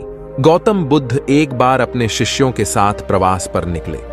एक नगर से दूसरे नगर तक जाने की राह में वन पड़ता था। वन क्षेत्र में प्रवेश करने के साथ ही कुछ दूर चलने पर बुद्ध एक जगह रुक गए। पीछे आ रहे शिष्यों का समूह भी उन्हें देख उसी स्थान पर रुका, लेकिन वहां रुके रहना शिष्यों के लिए मुश्किल हो गया, क्योंकि सामने एक क्षत विक्षत शव पड़ा था और उसकी दुर्गंध वातावरण में फैल रही थी। शिष्यों ने अपने वस्त्र से नाक बंद कर ली, लेकिन बुद्ध शव की ओर टकटकी लगाए देखते रहे। एक शिष्य ने साहस कर विनम्रतापूर्वक गौतम बुद्ध से अनुरोध किया, भगवान, यहां से शीघ्र चलना ही उचित होगा, यहां शव पड़ा है और बहुत दुर्गंध आ रही है। बुद्ध मुस्कुराए और शिष्यों की ओर उन्मुख होते हुए बोले, बताइए, इस सब में सौंदर्य दिखाई देता है? शिष्यों ने कहा, भगवान, यह कैसा प्रश्न है? सौंदर्य और शव में? जीवन था तब तक सौंदर्य, अब तो सब समाप्त हो गया। बुद्ध ने शव की ओर इशारा करके बताया, देखो, जब कभी यह व्यक्ति जीवित रहा होगा, इसकी दंत पंक्तियां अद्वितीय रही होंगी। मृत्यु के बाद भी इसके दंत देखकर यही साबित होता है। वहां खड़े सभी शिष्यों ने दृष्टि डाली तो पाया बुद्ध सही कह रहे थे। तब शिष्यों को भान हुआ कि शव में भी अच्छाई हो सकती है। दरअसल सौंदर्य निर्जीव में भी नजर आ सकता है, केवल शर्त यह है कि दृष्टि बुद्ध के समान बुराई में भी अच्छाई देखने वाली होनी चाहिए। गुलाब की एक शाखा में फूल की तुलना में कांटे ही अधिक होते हैं, पर हम फूल चुनते हैं, कांटे नहीं। ठीक इसी तरह किसी में 100 बुराइयां नहीं, अच्छाई देखनी चाहिए। प्राचीन सियालकोट में एक बार बौद्धों का बहुत बड़ा भिक्षु संघ आया। इस संघ को एक ऐसे वेद पाठी ब्राह्मण के विषय में झांत हुआ जो इतना रूढ़िवादी था कि किसी अवैदिक पंडित की छाया भी स्वयं पर नहीं पड़ने देता था। उसे सुधारने का बीड़ा एक भिक्षु ने उठाया। अगले दिन वह अपना भिक्षा पात्र लेकर ब्राह्मण के घर पहुंच गया और पूछा, कुछ आहार पानी की सुविधा है? उसकी बात सुनकर घर के सभी लोग मौन रहे और उसकी ओर घृणा की दृष्टि से देखा। भिक्षु लौट आया। दूसरे दिन फिर गया और वही प्रश्न दोहराया। इस बार भी उसे चुप्पी और तिरस्कार का सामना करना पड़ा। वह पुनः लौट गया। एक दिन जब वह ब्राह्मण के घर पहुंचा तो ब्राह्मण वहां नहीं था। नित्य आने जाने से ब्राह्मणी का मन पसीज गया। वह बोली, मैं तो तुम्हें आहार पानी दे दूं, किंतु पंडित जी की नाराजगी के कारण विवश हूं। भिक्षु ने कहा, कोई बात नहीं बहन, मैं अपना काम करता हूं, तुम अपना काम करो। वापस लौटते हुए भिक्षु को ब्राह्मण मिल गया। उसने भिक्षु को खूब खरी खोटी सुनाई। तब भिक्षु ने कहा, इतने दिनों तक आपके घर से कुछ नहीं मिला, किंतु आज आपकी पत्नी ने नहीं दी है, अब किसी दिन हां भी मिल जाएगा। ब्राह्मण थोड़ा शांत हुआ और बोला, यह क्रम कब तक जारी रखोगे? भिक्षु ने उत्तर दिया, जब तक जीवित हूं। उसका धैर्य देख ब्राह्मण का अहंकार पिघल गया और उसने भिक्षु से क्षमा मांगी। वस्तुतः धैर्य व सहिष्णुता के बल पर बड़ी से बड़ी प्रतिकूलता को अनुकूलता में बदला जा सकता है। भगवान बुद्ध के प्रवचन सुनने के लिए एक व्यक्ति नियमित रूप से आता था। इस प्रकार उसे 1 माह हो चुका था, किंतु उसके जीवन पर कोई प्रभाव नहीं पड़ा। भगवान बुद्ध उपदेश में कहते थे कि धर्म पर चलो, अपने जीवन से राग द्वेष को दूर करो, काम क्रोध लोभ मोह और अहंकार से सदा दूर रहो। बुद्ध के उपदेशों से लोगों को बहुत शांति मिलती थी, किंतु उस व्यक्ति का मन अशांत रहता था। एक दिन उसने बुद्ध से जाकर कहा, हे प्रभु, मैं 1 माह से आपका उपदेश सुन रहा हूं, किंतु उसका तनिक भी असर मेरे आचरण पर नहीं पड़ा। मैं बहुत परेशान हूं, मुझे क्या करना चाहिए? बुद्ध उनकी बात सुनकर बोले, तुम कहां के रहने वाले हो? उसने कहा, श्रावस्ती का। बुद्ध ने अगला प्रश्न किया, वह यहां से कितनी दूर है? उसने अनुमान से बता दिया। बुद्ध ने पुनः जिज्ञासा प्रकट की, कितना समय लगता है? उस व्यक्ति ने हिसाब लगाकर बता दिया। बुद्ध ने कहा, अब बताओ कि क्या तुम यहां पर बैठे बैठे ही अपने घर पहुंच सकते हो? उसने कहा, यह कैसे हो सकता है? वहां पहुंचने के लिए तो चलना होगा। तब बुद्ध ने बड़े प्रेम से उसे समझाया, जैसे चलने पर ही पहुंचा जा सकता है, वैसे ही अच्छी बातों पर अमल करने से ही लाभ होता है। हे प्यारे, तुम मेरे ज्ञान के साथ अपने कर्म को जोड़ दो, तब तुमको उत्तम फल मिलेगा। उस व्यक्ति को अपनी गलती समझ में आ गई। उसने अपने जीवन में सुधार कर लिया, जिससे उसका जीवन सदाचारी बन गया। एक छोटी सी नदी थी, उसके दोनों किनारों पर लोग रहते थे। नदी के पानी से दोनों ओर के लोग अपना अपना काम चलाते थे और सुखमय जीवन बिताते थे। एक बार संयोग से पानी को लेकर दोनों पक्षों में तनातनी हो गई। वे एक दूसरे पर आरोप लगा रहे थे कि तुम ज्यादा पानी ले रहे हो। जब आपसी बातचीत में मामला नहीं निपटा तो वे मरने मारने पर उतारू हो गए। उनके पास जो भी हथियार थे उन्हें तत्काल निकाल लाए और एक दूसरे पर टूट पड़ने को आमादा हो गए। तभी किसी ने जाकर भगवान बुद्ध को सूचना दी। उन्होंने दोनों पक्षों के प्रतिनिधियों को बुलाया और तकरार का कारण पूछा। दोनों प्रतिनिधियों ने अपना अपना पक्ष रखा। बुद्ध ने दोनों की बातें सुनी और मुस्कुराकर कहा, तो तुम लोग क्या करोगे? दोनों प्रतिनिधियों ने आवेश में आकर कहा, हम खून की नदियां बहा देंगे। भगवान बुद्ध ने कहा, तो तुम्हें खून चाहिए? उन लोगों ने हतप्रभ होकर बुद्ध की ओर देखा, फिर बोले, नहीं, हमें पानी चाहिए। भगवान बुद्ध ने कहा, तो तुम्हें खून चाहिए? उन लोगों ने हतप्रभ होकर बुद्ध की ओर देखा, फिर बोले, नहीं, हमें पानी चाहिए। तब सहज भाव से बुद्ध ने कहा, खून बहाकर खून मिलेगा, पानी कैसे पाओगे? कुछ ठहर कर आगे बुद्ध बोले, याद रखो, हिंसा हिंसा को बढ़ाती है, बैर बैर को बढ़ाता है। नदी से ही सीख लो कि वह किसी से लड़ती नहीं, वह निश्चल भाव से अपने जल का सभी के लिए दान करती है। बुद्ध के शब्दों ने जादू जैसा काम किया और दोनों पक्षों की समस्या का सहज रूप से समाधान हो गया। दोनों पक्ष मिल बांटकर पानी का उपयोग करने लगे। कुल बुद्ध एक दिन वैशाली में प्रवचन दे रहे थे। विशाल जनसमूह उन्हें अत्यंत शांति और तन्मयता से सुन रहा था। कहीं कोई शोर नहीं था, मात्र बुद्ध की वाणी गूंज रही थी। बुद्ध के शिष्यों के साथ उपस्थित लोग बुद्ध के अमृत वचनों का पान पूर्ण एकाग्रता से कर रहे थे। तभी उस शांत वातावरण में खलल उत्पन्न करती एक व्यक्ति की जोरदार आवाज आई, आज मुझे सभा में बैठने की अनुमति क्यों नहीं दी गई? बुद्ध उस व्यक्ति का चिल्लाना सुनकर भी मौन रहे। उस व्यक्ति ने पुनः चिल्लाकर यही प्रश्न पूछा। बुद्ध ने नेत्र बंद कर लिए। उनका एक शिष्य बोल उठा, भगवान, बाहर खड़े अपने इस शिष्य को अंदर आने की अनुमति दीजिए। बुद्ध ने नेत्र खोलकर कहा, नहीं, यह अस्पृश्य है। शिष्यगण बुद्ध के मुंह से अस्पृश्य शब्द सुनकर विस्मित हुए और उन्होंने पूछा, वह अस्पृश्य क्यों? कैसे? भगवान, आपके धर्म में तो जात पात का भेद नहीं है। बुद्ध बोले, आज यह क्रोध में आया है। क्रोध से जीवन की एकता भंग होती है। क्रोध ही मानसिक हिंसा करता है। किसी भी कारण से क्रोध करने वाला अस्पृश्य है। उसे कुछ देर तक स्मरण कर लेना चाहिए कि अहिंसा परम धर्म है। कथा का उपदेश यह है कि क्रोध एक असात्विक भाव है जो कर्ता और भोक्ता दोनों के लिए हानिकारक होता है। अतः इससे बचते हुए शांति से विचारने व कार्य करने की प्रवृत्ति अपनानी चाहिए। शांत मन और मस्तिष्क ही विवेकपूर्ण निर्णय लेने में सक्षम होते हैं। बौद्ध संघ के एक भिक्षु को कोई गंभीर रोग हो गया। उसकी हालत इतनी खराब हो गई कि वह चल फिर भी नहीं सकता था और मल मूत्र में लिपटा पड़ा रहता था। उसकी यह हालत देख उसके साथी भिक्षु भी उसके पास नहीं आते और घृणा से मुंह फेरकर आसपास से निकल जाते थे। कुछ दिनों बाद बुद्ध को यह बात पता चली तो वे तत्काल अपने प्रिय शिष्य आनंद के साथ उस भिक्षु के पास पहुंचे। उसकी दयनीय दशा से उन्हें घोर कष्ट हुआ। उन्होंने भिक्षु से पूछा, तुम्हें कौन सा रोग हुआ है? भिक्षु बोला, भगवान, मुझे पेट की बीमारी है। बुद्ध ने स्नेह से उसके सिर पर हाथ फेरते हुए प्रश्न किया, क्या तुम्हारी परिचर्या करने वाला कोई नहीं है? भिक्षु की ना सुनते ही बुद्ध ने आनंद से कहा, पानी लेकर आओ, हम लोग पहले इसका शरीर स्वच्छ करेंगे। आनंद पानी लेकर आए। फिर बुद्ध ने भिक्षु के शरीर पर पानी डाला और आनंद ने उसके मल मूत्र को साफ किया। अच्छी तरह धो पोंछ कर बुद्ध ने भिक्षु के सिर को पकड़ा और आनंद ने पैरों को। इस प्रकार उसे उठाकर चारपाई पर लिटा दिया।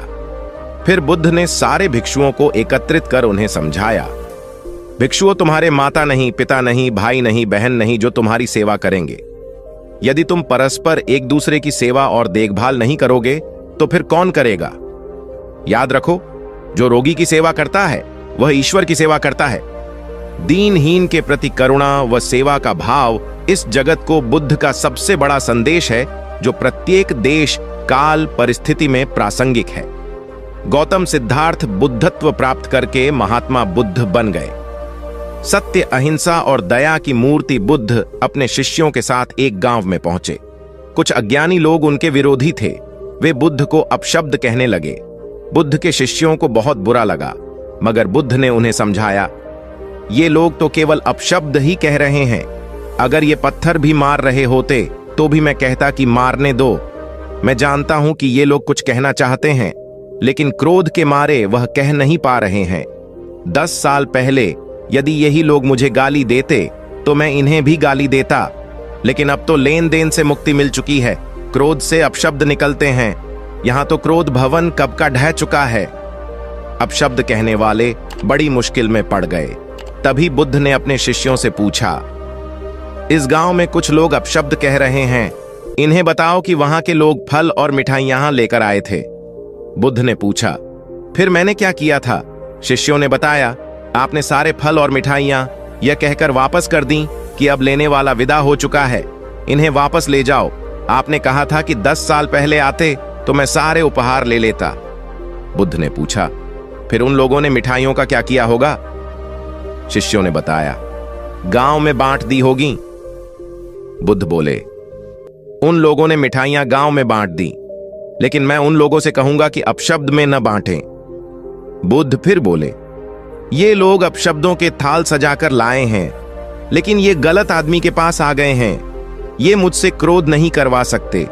ठीक खूंटी की तरह जो किसी को नहीं टांगती, लोग उस पर वस्त्र टांग देते हैं। एक बार जैतवन के सभी ग्रामवासी भगवान बुद्ध के दर्शन करने और उपदेश सुनने के लिए एकत्र हुए। उस समय महाकश्यप, मौदगल्यायन, सारिपुत्र, चुंद और देवदत्त जैसे प्रबुद्ध जन बुद्ध के साथ धर्म विषय गंभीर चर्चा में तन्मय थे। ग्रामवासी थोड़ा ठिठक कर खड़े हो गए, क्योंकि इतने ज्ञानी जनों के बीच उन सभी को असहज सा महसूस हो रहा था। कुछ देर बाद बुद्ध की दृष्टि इन ग्रामवासियों पर पड़ी। उन्होंने तुरंत धर्म चर्चा रोक दी। प्रबुद्ध जन बुद्ध के इस व्यवहार पर चकित हो उठे और प्रश्नात्मक दृष्टि से उनको ओर देखा। बुद्ध अनाथ पिंडक नामक जिज्ञासु से बोले, भद्र, उठो, सामने ब्राह्मण मंडली खड़ी है, उन्हें आसन दो और आतिथ्य की सामग्री ले आओ। अनाथ पिंडक ने पीछे मुड़कर देखा तो उसे ब्राह्मण मंडली तो कहीं नहीं दिखी। मैले कुचैले या फटे वस्त्रों में खड़े ग्रामवासियों का झुंड दिखाई दिया। पिंडक ने शक्ति स्वर में कहा, देव, उन लोगों में एक भी ब्राह्मण नहीं है। ये सभी तो निम्न जाति के हैं, कई तो इनमें शूद्र हैं। बुद्ध गंभीर होकर बोले, पिंडक, जो व्यक्ति सदा श्रद्धावान है वह ब्राह्मण ही है। ये लोग प्रयोजन के लिए भावयुक्त होकर आए हैं, इसलिए इस समय तो ये ब्राह्मण ही हैं। अत तुम इनका समुचित सत्कार करो। कथा का इंगित यह है कि व्यक्ति जन्म से नहीं, कर्म से ब्राह्मण होता है। जो सद्गुणी हों और सत्कर्मी हों, वे शूद्र जाति में जन्मने के बावजूद ब्राह्मण हैं तथा उसी रूप में उनका आदर किया जाना चाहिए। यदि जीवन का संतुलन बिगड़ा और थकान आई तो समझ लीजिए कि बीमारी आई। और यदि वापस ऊर्जा अर्जित करने के लिए विश्राम किया जा रहा है तो ऐसी थकान वरदान भी साबित हो सकती है। इन दिनों जिस तरह की हमारी जीवन शैली है, इसमें असंतुलन बहुत अधिक है। सुबह उठने से लेकर रात को सोने तक शरीर की कुछ नियमित क्रियाएं हैं, आदमी उसे भूल गया है। गौतम बुद्ध बहुत काम करते पर कभी थकते नहीं थे। आज भी कई साधु संत उतना ही परिश्रम कर रहे हैं जितना एक कॉर्पोरेट जगत का सफल व्यक्ति करता है, और जब वे रात को सोते हैं तो पूरी बेफिक्री के साथ। बुद्ध से उनके शिष्यों ने एक बार पूछा था, आप थकते नहीं? बुद्ध का उत्तर था, जब मैं कुछ करता ही नहीं तो थकूंगा कैसे? बात सुनने में अजीब लगती है लेकिन है बड़ी गहरी। अध्यात्म ने इसे साक्षी भाव कहा है। स्वयं को करते हुए देखना, यह वह स्थिति होती है जब तन सक्रिय और मन विश्राम की मुद्रा में होता है।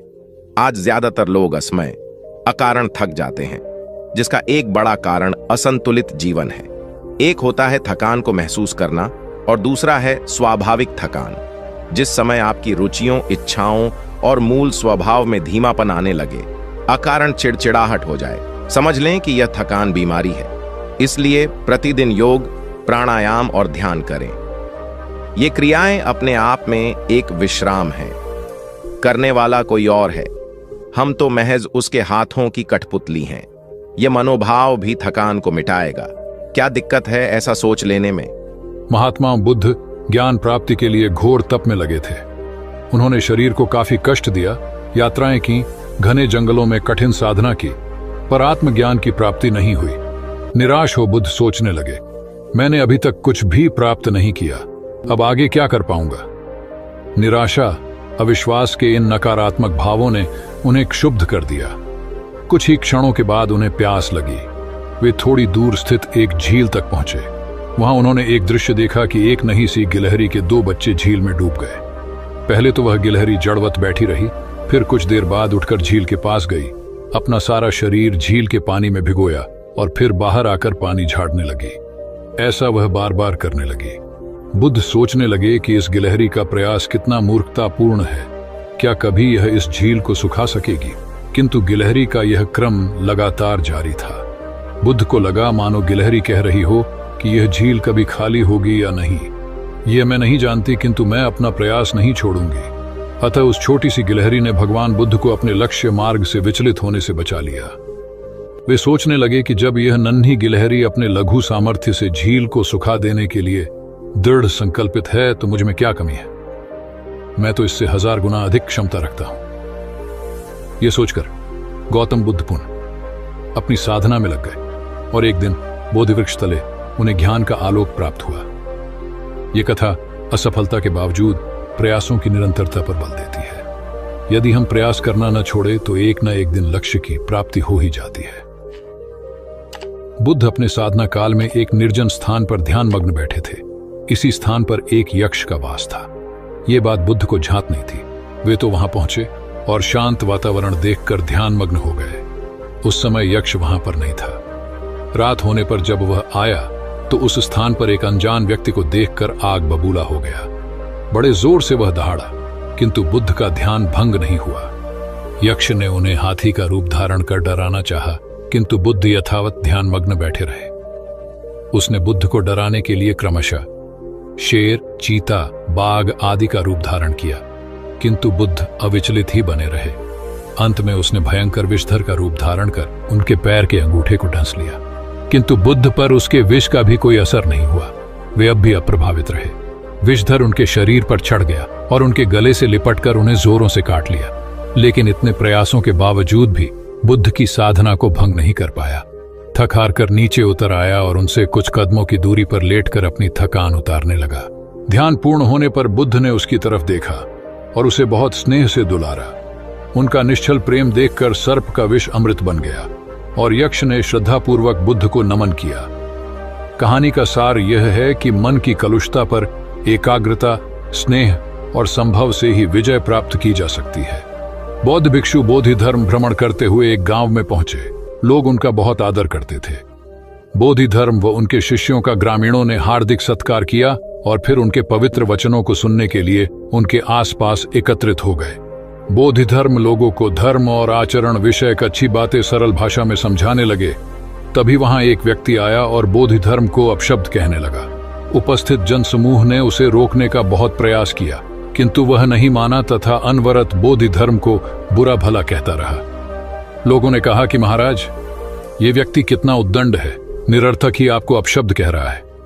बोधिधर्म उस व्यक्ति के इस आचरण पर कदापि क्रोधित नहीं हुए और लोगों से बोले कि यह भविष्य में मेरा सबसे बड़ा भक्त बनने वाला है। लोगों ने पूछा कि कैसे? बोधिधर्म ने उत्तर दिया, कोई कुम्हार के यहां घड़ा लेने जाता है तो घड़े को बजाकर देखा जाता है कि वह फूटा हुआ तो नहीं है। जब 1-2 रुपए के घड़े को कोई इतनी परख कर सकता है तो भला जिसे गुरु मानना है उसे 10-20 गालियां दिए बगैर कैसे पहचानेगा? पहले वह परीक्षा लेगा कि गुरु में धैर्य, आक्रोश व समता भाव कितना है। यह जानने के बाद ही तो वह गुरु को स्वीकारेगा। इसलिए यह व्यक्ति मुझे निरर्थक ही अपशब्द नहीं कह रहा है और आगे चलकर वास्तव में वह व्यक्ति बोधिधर्म का सबसे बड़ा भक्त बना। किसी को शिक्षा देने से पूर्व स्वयं का आचरण भी तदनुरूप होना चाहिए, तभी गुरु का महान पद मिलता है। वस्तुतः गुरु की गुरुता तभी स्वीकारी जाती है जबकि उसमें सदाचरण के सभी लक्षण मौजूद हों। महात्मा गौतम बुद्ध के श्रावस्ती में प्रवचन चल रहे थे। प्रवचन में नित्य ही बड़ी संख्या में लोग आते और विविध महत्वपूर्ण व गंभीर विषयों पर बुद्ध से ज्ञान ग्रहण करते। बुद्ध का शिष्य वर्ग भी काफी विशाल था, जो प्रवचन स्थल की व्यवस्था संभालता और बुद्ध की सेवा में सदैव तत्पर रहता। एक बार रात के समय महात्मा बुद्ध प्रवचन दे रहे थे। सदैव की भांति काफी लोग उनके प्रवचन सुन रहे थे। एक व्यक्ति जो बुद्ध के ठीक सामने बैठा था, बार बार नींद के झोंके ले रहा था। बुद्ध थोड़ी देर तक तो प्रवचन देते रहे, फिर उससे बोले, वत्स, सो रहे हो? उस व्यक्ति ने हड़बड़ाकर कहा, नहीं महात्मा। बुद्ध ने पुनः प्रवचन प्रारंभ किए। वह व्यक्ति फिर ऊँघने लगा। महात्मा ने फिर वही प्रश्न दोहराया और उसने फिर अचकचाकर नहीं महात्मा कहा। ऐसा लगभग 8-10 बार हो गया। कुछ देर बाद बुद्ध ने उससे पूछा, वत्स, जीवित हो? हर बार की तरह इस बार भी उसने कहा, नहीं महात्मा। यह सुनकर उपस्थित श्रोताओं में हंसी की लहर दौड़ गई और वह व्यक्ति पूर्णतः चैतन्य हो गया। तब बुद्ध गंभीर होकर बोले, वत्स, निद्रा में तुम्हारे मुख से सही उत्तर मिल ही गया। जो निद्रा में है वह मृतक समान ही है। महात्मा बुद्ध का संकेत था कि गुरु से ज्ञान ग्रहण करते वक्त सजगता अत्यंत आवश्यक है। गाफिल रहने की स्थिति में ज्ञान की प्राप्ति पूर्ण नहीं होती और अधकचरा ज्ञान सदैव खतरनाक साबित होता है। कथा सिद्धार्थ के जीवन के उस दौर की है जब वे बुद्धत्व को प्राप्त नहीं हुए थे और निरंजना नदी के तटीय वनों में वृक्ष के नीचे ध्यान करते थे। सिद्धार्थ प्रतिदिन ध्यान करने के बाद पास के किसी गांव में चले जाते और भिक्षा मांगकर लौट आते। कुछ दिनों के बाद उन्होंने भिक्षाटन पर जाना बंद कर दिया, क्योंकि एक गांव के प्रधान की छोटी बेटी सुजाता उनके लिए नित्य भोजन लाने लगी। सिद्धार्थ को वह बड़े स्नेह से भोजन कराती थी।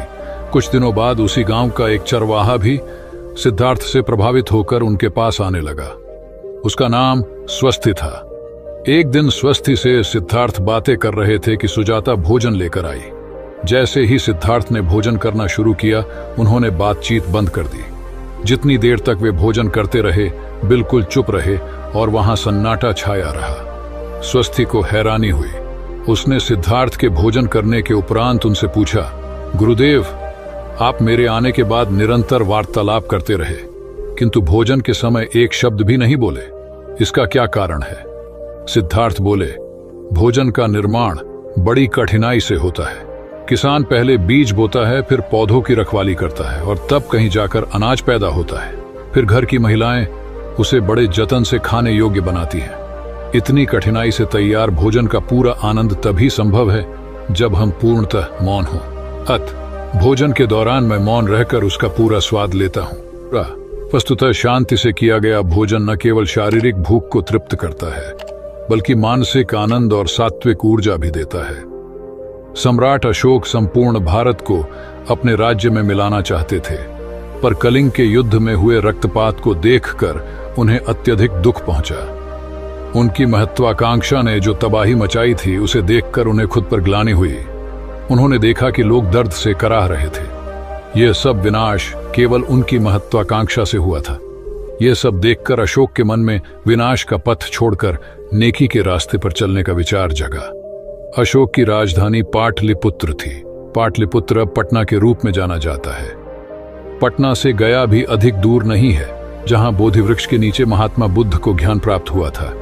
बुद्ध के अष्टप्रद मार्ग, शांति और दया के संदेश ने अशोक के दिलो दिमाग में इतनी उथल पुथल पैदा कर दिया कि उन्होंने उस मार्ग को अपनाने का फैसला किया। इस पथ पर चलने से उन्होंने इतिहास में अपनी अमिट छाप छोड़ी। अशोक ने अपने पुत्र को सिलोन, अब श्रीलंका, और अन्य कई लोगों को सुदूर क्षेत्रों में दूत बनाकर भेजा। एक निर्दयी महत्वाकांक्षा एक ऐसे पवित्र उद्देश्य में बदल चुकी थी जिसमें कुछ अच्छा कर गुजरने की, करुणा और प्रेम के संदेश को चारों ओर फैलाने की इच्छा थी। करुणा केवल दया भावना मात्र नहीं है, ये आपके अंदर दूसरों की मदद करने की तीव्र इच्छा पैदा करती है। इसी भावना ने बुद्ध को भगवान और अशोक को महान बनाया। तथागत बुद्ध उन दिनों मगध प्रवास पर थे, साथ में शिष्यों का बड़ा समूह भी था। प्रतिदिन बुद्ध के प्रवचन होते, जिनका लाभ लेने के लिए बड़ी संख्या में लोग आते। इन लोगों में साधारण जन के साथ विशिष्ट हस्तियां भी शामिल रहती थी। हालांकि बुद्ध सभी के प्रति समान रूप से प्रेम व आत्मीयता का व्यवहार रखते थे। इन लोगों में नगर सेठ का पुत्र भी था, जो बड़े ध्यान से बुद्ध के प्रवचन सुनता था। वह नित्य ही बुद्ध के शिष्यों के समक्ष बुद्ध की तारीफों के पुल बांधता और धन्य धन्य भाव से घर जाता। एक दिन प्रवचन समाप्त होने के बाद उसने किसी शिष्य से कहकर बुद्ध से मिलने की हार्दिक इच्छा प्रकट की। जब उसे बुद्ध के सामने ले जाया गया तो उसने उन्हें साष्टांग प्रणाम कर कहा, भगवान, आप जैसा तपस्वी और ज्ञानी व्यक्ति पहले न कभी हुआ था और न भविष्य में होगा। यह सुनते ही बुद्ध ने उसकी बात बीच में ही रोककर कहा, वत्स, क्या तुमने इतना अध्ययन कर लिया है कि अब तक कितने संत महापुरुष हुए हैं, और क्या भविष्य भी जान चुके हो कि आगे और कोई नहीं होगा? युवक लज्जित भाव से चुप खड़ा रहा, क्योंकि इस बात का उसके पास कोई जवाब नहीं था। बुद्ध ने अपनी बात समाप्त करते हुए उसे सीख दी, सदैव अपनी आंखें खुली रखो। जो जैसा है उसे वैसा ही महत्व दो, किसी से उसकी तुलना मत करो।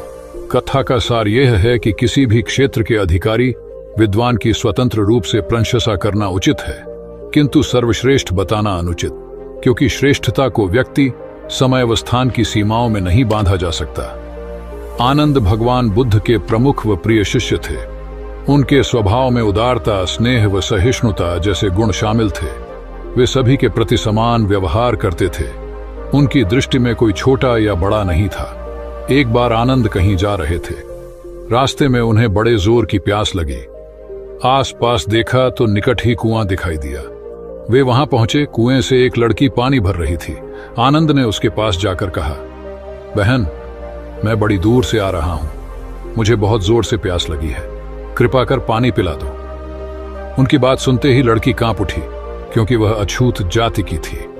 वह जानती थी कि किसी ऊंची जाति के व्यक्ति को पानी पिलाना उसके अधिकार क्षेत्र से बाहर है। वह निगाह नीची कर चुपचाप खड़ी रही। आनंद ने प्यास से व्याकुल होकर फिर कहा, बहन, तुमने सुना नहीं, प्यास के मारे मेरे प्राण निकले जा रहे हैं, मुझे पानी पिला दो। लड़की भयवश कुछ नहीं बोल पाई।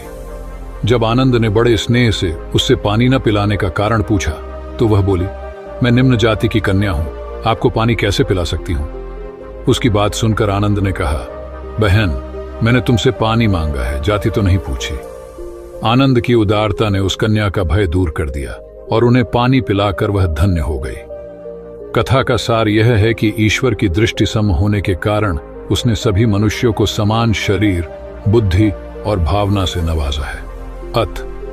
अपने सृष्टिकर्ता के विरुद्ध जाकर मानव मानव में भेद करना सर्वथा अनुचित है। एक बार भगवान बुद्ध अपने शिष्यों के साथ पाटलिपुत्र पहुंचे। सभी लोग एक विहार में रुके। भोजन के बाद बुद्ध ने आनंद से अगले दिन से प्रवचन आरंभ करने को कहा। अगले दिन बुद्ध का प्रवचन सुनने बड़ी संख्या में लोग उपस्थित थे।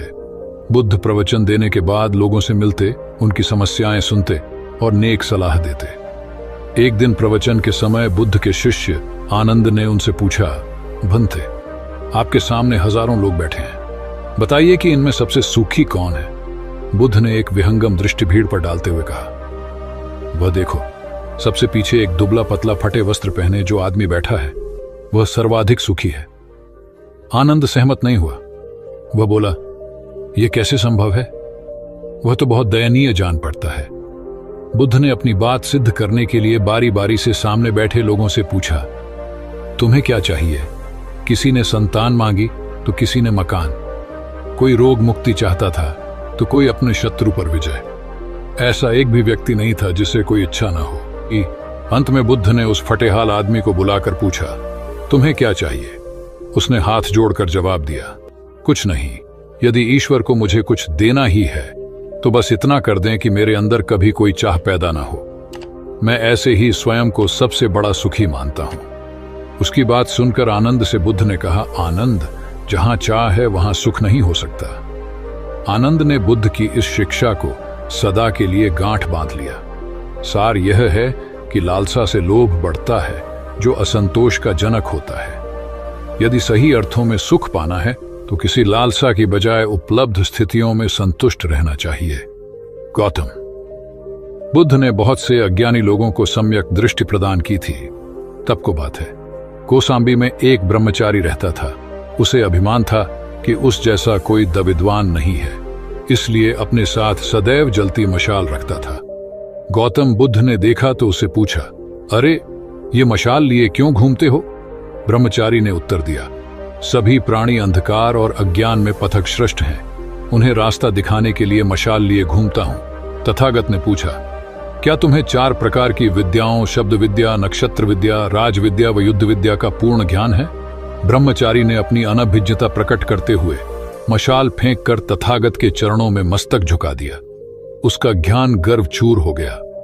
जो दूसरों को मूर्ख समझकर उनसे घृणा करता है वो उस व्यक्ति की तरह है जो स्वयं अंधा होकर दूसरों को मशाल दिखाता घूमता है। अहंकारी कभी विवेकवान नहीं हो सकता और बिना विवेक के सत असत का ज्ञान नहीं हो सकता। अंततः ऐसे विवेकांत व्यक्ति को जीवन में कोई उपलब्धि प्राप्त नहीं होती, हताशा ही हाथ लगती है। काशाय वस्त्र पहन लिए। उसने सुना, आप एकाहारी हो गए हैं, वह भी एकाहारी हो गई। आपने उत्तम पलंग पर सोना त्याग दिया है तो इसने भी त्याग दिया। आपने माला का त्याग किया, गंध का त्याग किया तो इसने भी वह सब त्याग दिया। मायके वाले इसे संदेश भेजते हैं, वे इसे ले जाना चाहते हैं, लेकिन यह यहीं रहती है, इसी कक्ष में। यह गुण की मूर्ति है। राजा स्नेह से अपनी बहू को देखते रहे। अचानक तथागत उठे, उस कक्ष से बाहर चले गए। शाक्य मुनि ने शिष्यों को शांत रहने को कहा था, लेकिन वे स्वयं उस कक्ष से बाहर चले गए। मैं हमेशा सोचता हूं उस पल क्या हुआ होगा, उनके मन के भीतर कैसे कैसे विचार उठते होंगे। क्या संबोधि एक लघु क्षण होता है या दीर्घ क्षण? क्या संबोधि एक अनंत अभ्यास है? क्या संयम उसका गरुड़यान है? धम्मपद का 13वां श्लोक बार बार याद आता है। यथागारम दुछेन बुट्टी समति विभजति एवं अभावितम चित्तम राघो समति विभजति। घर की छत मजबूत ना हो, सही तरह से उसे घास फूस से ढका ना गया हो तो बरसात के दिनों में उसमें से पानी रिसता है, घर भर में फैल जाता है। उसी तरह ध्यान और एकाग्रता हमारे व्यक्तित्व की छत है। एक दिन एक व्यक्ति बुद्ध के पास पहुंचा। वह बहुत अधिक तनाव में था। अनेक प्रश्न उसके दिमाग में घूम घूम कर उसे परेशान कर रहे थे, जैसे आत्मा क्या है, आदमी मृत्यु के बाद कहां जाता है, सृष्टि का निर्माता कौन है, स्वर्ग नरक की अवधारणा कहां तक सच है और ईश्वर है या नहीं। उसे इन प्रश्नों के उत्तर नहीं मिल रहे थे। जब वह बुद्ध के पास पहुंचा तो उसने देखा कि बुद्ध को कई लोग घेर कर बैठे हैं। बुद्ध उन सभी के प्रश्नों व जिज्ञासाओं का समाधान अत्यंत सहज भाव से कर रहे हैं। काफी देर तक यह क्रम चलता रहा, किंतु बुद्ध धैर्यपूर्वक हर एक को संतुष्ट करते रहे। बेचारा व्यक्ति वहां का हाल देखकर परेशान हो गया। उसने सोचा कि इन्हें दुनियादारी के मामलों में पड़ने से क्या लाभ, अपना भगवत भजन करें और बुनियादी समस्याओं से ग्रस्त इन लोगों को भगाए। किंतु बुद्ध का व्यवहार देखकर तो ऐसा लग रहा था मानो इन लोगों का दुख उनका अपना दुख है। आखिर उस व्यक्ति ने पूछ ही लिया, महाराज, आपको इन सांसारिक बातों से क्या लेना देना? बुद्ध बोले, मैं ज्ञानी नहीं हूं और इंसान हूं। वैसे भी वह ज्ञान किस काम का जो इतना घमंडी और आत्म केंद्रित हो कि अपने अतिरिक्त दूसरे की चिंता ही न कर सके। ऐसा ज्ञान तो अज्ञान से भी बुरा है। बुद्ध की बातें सुनकर व्यक्ति को उलझन दूर हो गई। उस दिन से उसकी सोच व आचरण दोनों बदल गए। कथा का सार यह है कि ज्ञान तभी सार्थक होता है जब वह लोक कल्याण में संलग्न हो। महात्मा बुद्ध ने युवक को सत्संग का महत्व समझाया। महात्मा बुद्ध एक गांव में ठहरे हुए थे। वे प्रतिदिन शाम को वहां पर सत्संग करते थे। भक्तों की भीड़ होती थी क्योंकि उनके प्रवचनों से जीवन को सही दिशा बोध प्राप्त होता था। बुद्ध की वाणी में गजब का जादू था। तब बुद्ध ने उसे समझाया, यदि इसी तरह उसे पानी में निरंतर डालते रहोगे तो कुछ ही दिनों में ये छेद फूलकर बंद हो जाएंगे और टोकरी में पानी भर पाओगे। इसी प्रकार जो निरंतर सत्संग करते हैं उनका मन एक दिन अवश्य निर्मल हो जाता है, अवगुणों के छिद्र भरने लगते हैं और गुणों का जल भरने लगता है। युवक ने बुद्ध से अपनी समस्या का समाधान पा लिया। निरंतर सत्संग से दुर्जन भी सज्जन हो जाते हैं, क्योंकि महापुरुषों की पवित्र वाणी उनके मानसिक विकारों को दूर कर उनमें सद्विचारों का आलोक प्रसारित कर देती है। एक आदमी को बुद्ध ने सुझाव दिया कि दूर से पानी लाते हो, क्यों नहीं अपने घर के पास एक कुआं खोद लेते? हमेशा के लिए पानी की समस्या से छुटकारा मिल जाएगा। सलाह मानकर उस आदमी ने कुआं खोदना शुरू किया, लेकिन 7-8 फीट खोदने के बाद उसे पानी तो क्या, गीली मिट्टी का भी चिन्ह नहीं मिला। उसने वह जगह छोड़कर दूसरी जगह खुदाई शुरू की, लेकिन 10 फीट खोदने के बाद भी उसमें पानी नहीं निकला। उसने फिर तीसरी जगह कुआं खोदना शुरू किया, लेकिन यहां भी उसे निराशा ही हाथ लगी। इस क्रम में उसने 8-10 फीट के 10 कुएं खोद डाले, लेकिन पानी कहीं नहीं मिला। वह निराश होकर बुद्ध के पास गया। उसने बुद्ध को बताया कि मैंने 10 कुएं खोद डाले, मगर पानी एक में भी नहीं निकला। बुद्ध को आश्चर्य हुआ। वे स्वयं चलकर उस स्थान पर आए जहां उसने 10 गड्ढे खोदे हुए थे। बुद्ध ने उन गड्ढों की गहराई देखी और सारा माजरा समझ गए। फिर वे बोले, 10 कुएं खोदने की बजाय एक कुएं में ही तुम अपना सारा परिश्रम लगाते तो पानी कब का मिल गया होता। तुम सब गड्ढों को बंद कर दो, केवल एक को गहरा करते जाओ, पानी निकल आएगा। उसने बुद्ध को बात मानकर ऐसा ही किया। परिणाम स्वरूप कुआं पूर्ण होते ही पानी निकल आया। सबने भगवान बुद्ध की जय जयकार की। धन्ना सेठ के पास 7 पुश्तों के पालन पोषण जितना धन था। उसका व्यापार चारों तरफ फैला हुआ था, किंतु फिर भी उसका मन अशांत रहता था। कभी धन की सुरक्षा की चिंता, तो कभी व्यापारिक प्रतिस्पर्धा में आगे निकलने का तनाव। चिंता और तनाव के कारण वह अस्वस्थ रहने लगा। उसके मित्र ने उसकी गिरती दशा देखी तो उसे बुद्ध के पास जाने की सलाह दी। सेठ बुद्ध के पास पहुंचा और अपनी समस्या बताई। बुद्ध ने उसे सांत्वना देते हुए कहा, तुम घबराओ मत, तुम्हारा कष्ट अवश्य दूर होगा। बस तुम यहाँ कुछ दिन रहकर प्रभु का ध्यान किया करो।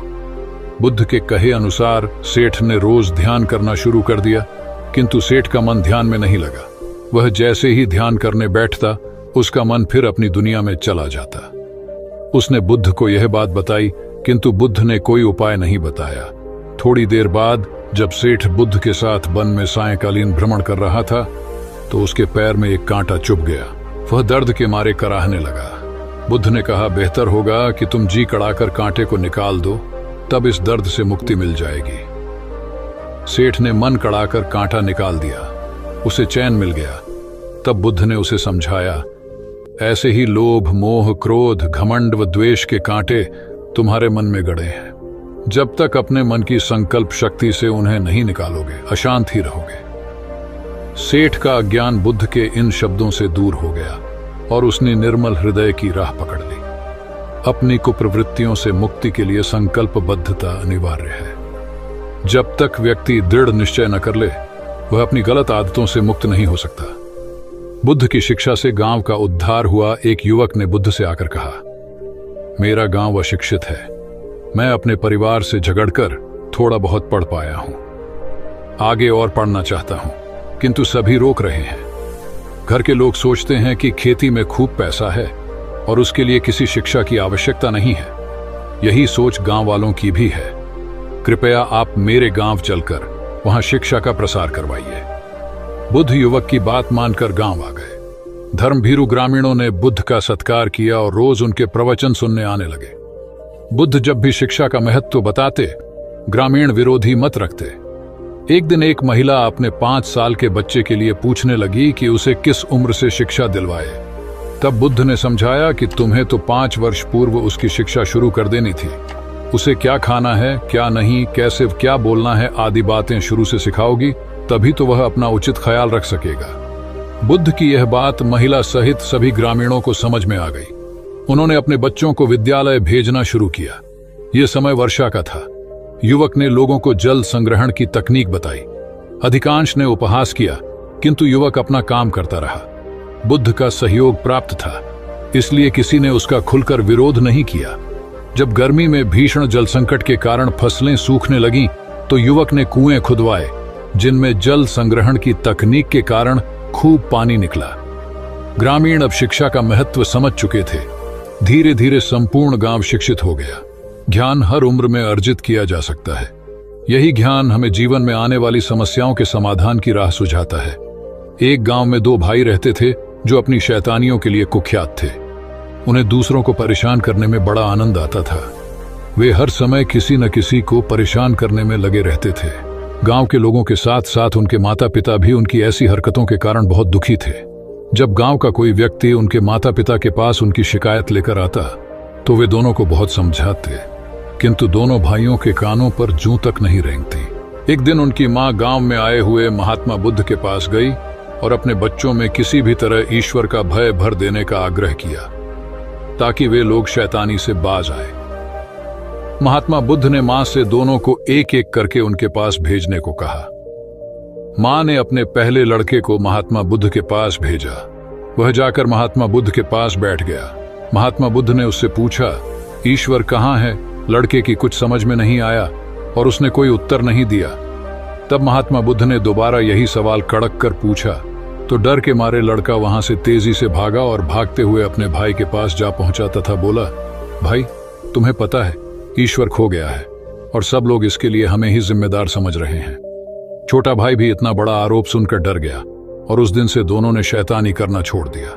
कथा का सार यह है कि जब सीधे मार्ग से सुधार की राह न मिले तो टेढ़े मार्ग का सहारा लेना ही सर्वथा उचित है। सेठ ने बुद्ध से जाना सच्चा संपन्न होना। एक सेठ निसंतान था। अपार संपत्ति का मालिक होने के बावजूद सेठ का लोभ बरकरार था।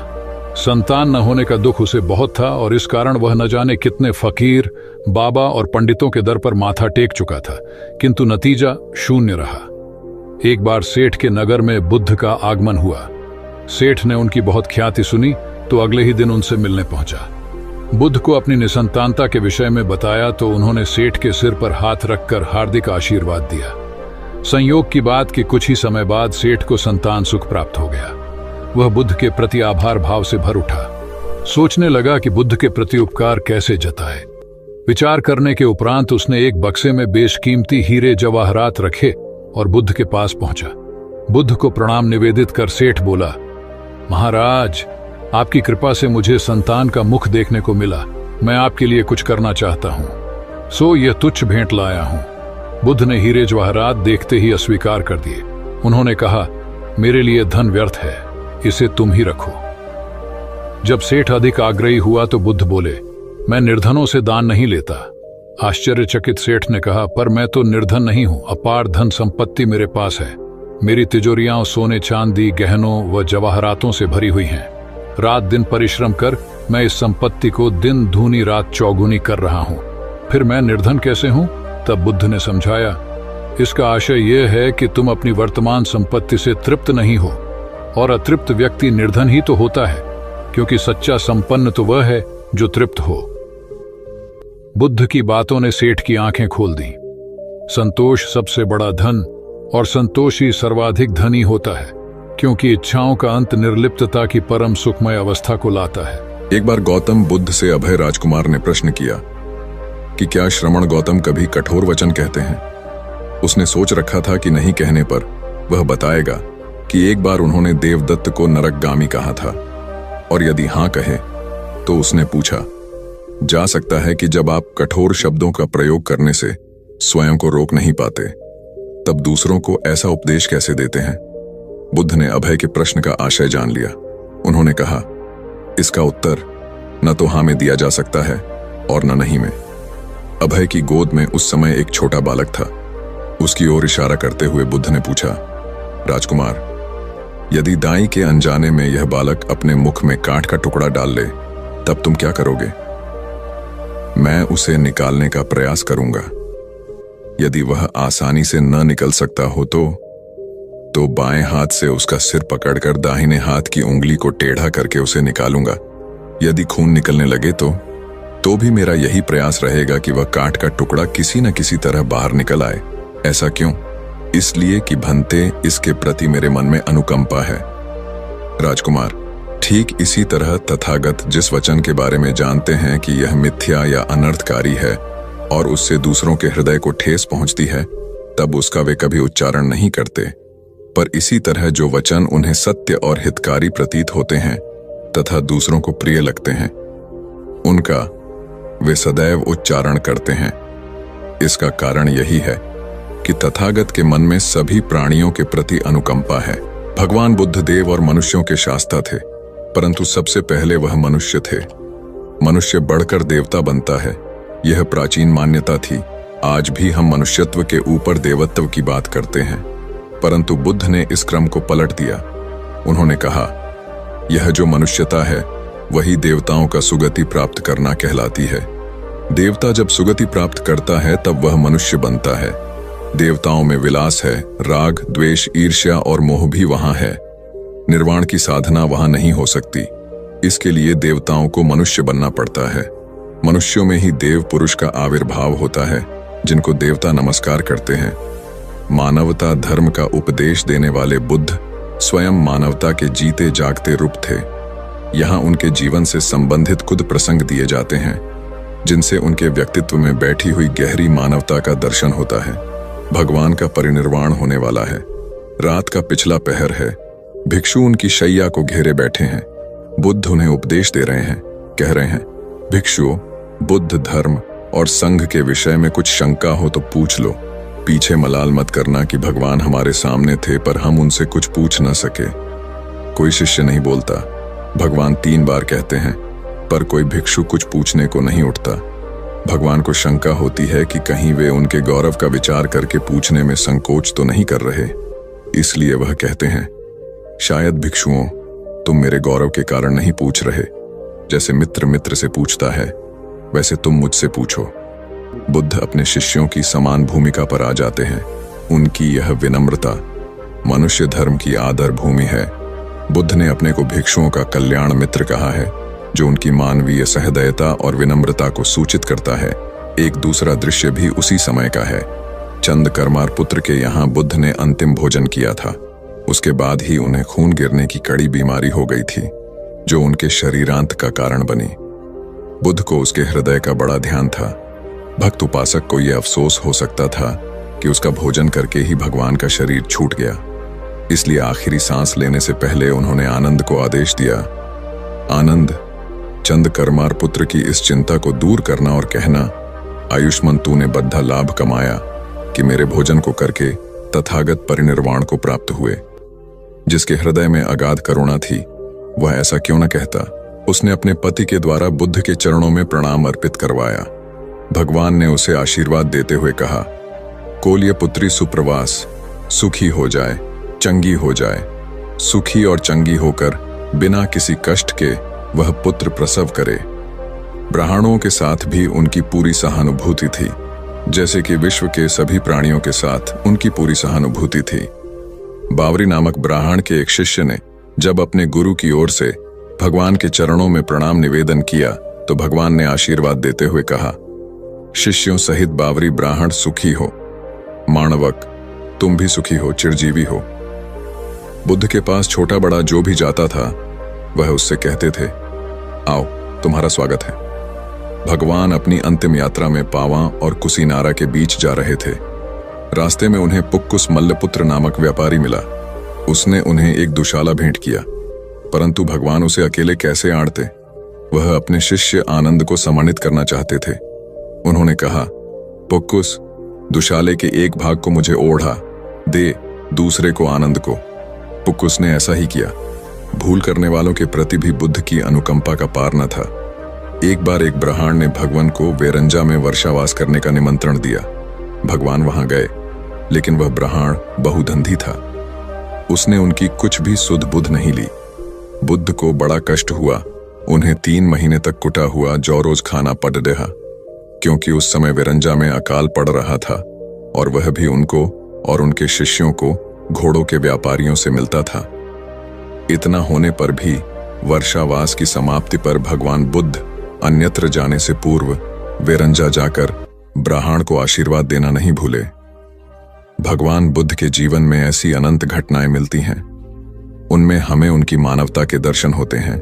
उनके जीवन में कोमलता की पराकाष्ठा थी और उनकी वाणी में अपर्वु माधुर्य था जो सबको अपनी ओर खींचता था। उनके मुंह से क्रोध भरा शब्द कभी नहीं निकलता था। वह मनुष्य थे, परंतु मनुष्य की दुर्बलताओं से ऊपर उठ चुके थे। उनके व्यक्तित्व में मानवता की शुभ ज्योत्सना धर्म की स्थिति बन। एक राजा ने अपने पुरुषार्थ से राज्य को समृद्ध बना दिया था। राज्य में रण बड़ी सुखी थी, क्योंकि वह प्रत्येक वर्ग के हितों को ध्यान में रखकर काम करता था। जब राजा वृद्ध हुआ तो उसे योग्य उत्तराधिकारी को चिंता सताने लगी, क्योंकि उसे लगता कि योग्य उत्तराधिकारी के बिना सुव्यवस्था अव्यवस्था में बदल जाएगी और प्रजा की परेशानी बढ़ जाएगी। हालांकि राजा का एक बेटा था, किंतु वह अत्यधिक आलसी और कर्महीन था। वह स्वयं को मालिक समझता और शेष सभी को अपना गुलाम। यह अहंकार उसके आचरण में सदैव झलकता था। राजा उसे सुधारने के उद्देश्य से बुद्ध के आश्रम में छोड़ आया। बुद्ध ने अगले ही दिन राजकुमार को आदेश दिया, वत्स, यहाँ से 5 कोस पर एक जंगल है। तुम वहां जाकर फूलों के कुछ पौधे ले आओ और उन्हें आश्रम के अहाते में लगा दो। यह सुनते ही राजकुमार को बड़ा क्रोध आया, क्योंकि उसने तो आदेश देना ही सीखा था। चूंकि उसके पिता ने बुद्ध को बात मानने को कहा था, इसलिए वह मन मारकर जंगल गया और फूलों के पौधे लाकर आश्रम में लगा दिए। राजकुमार ने उन्हें सींचा और जानवरों से बचाने के लिए उनकी रात दिन रखवाली की। कुछ महीनों में सारा आश्रम भांति भांति के सुंदर फूलों से खिल उठा।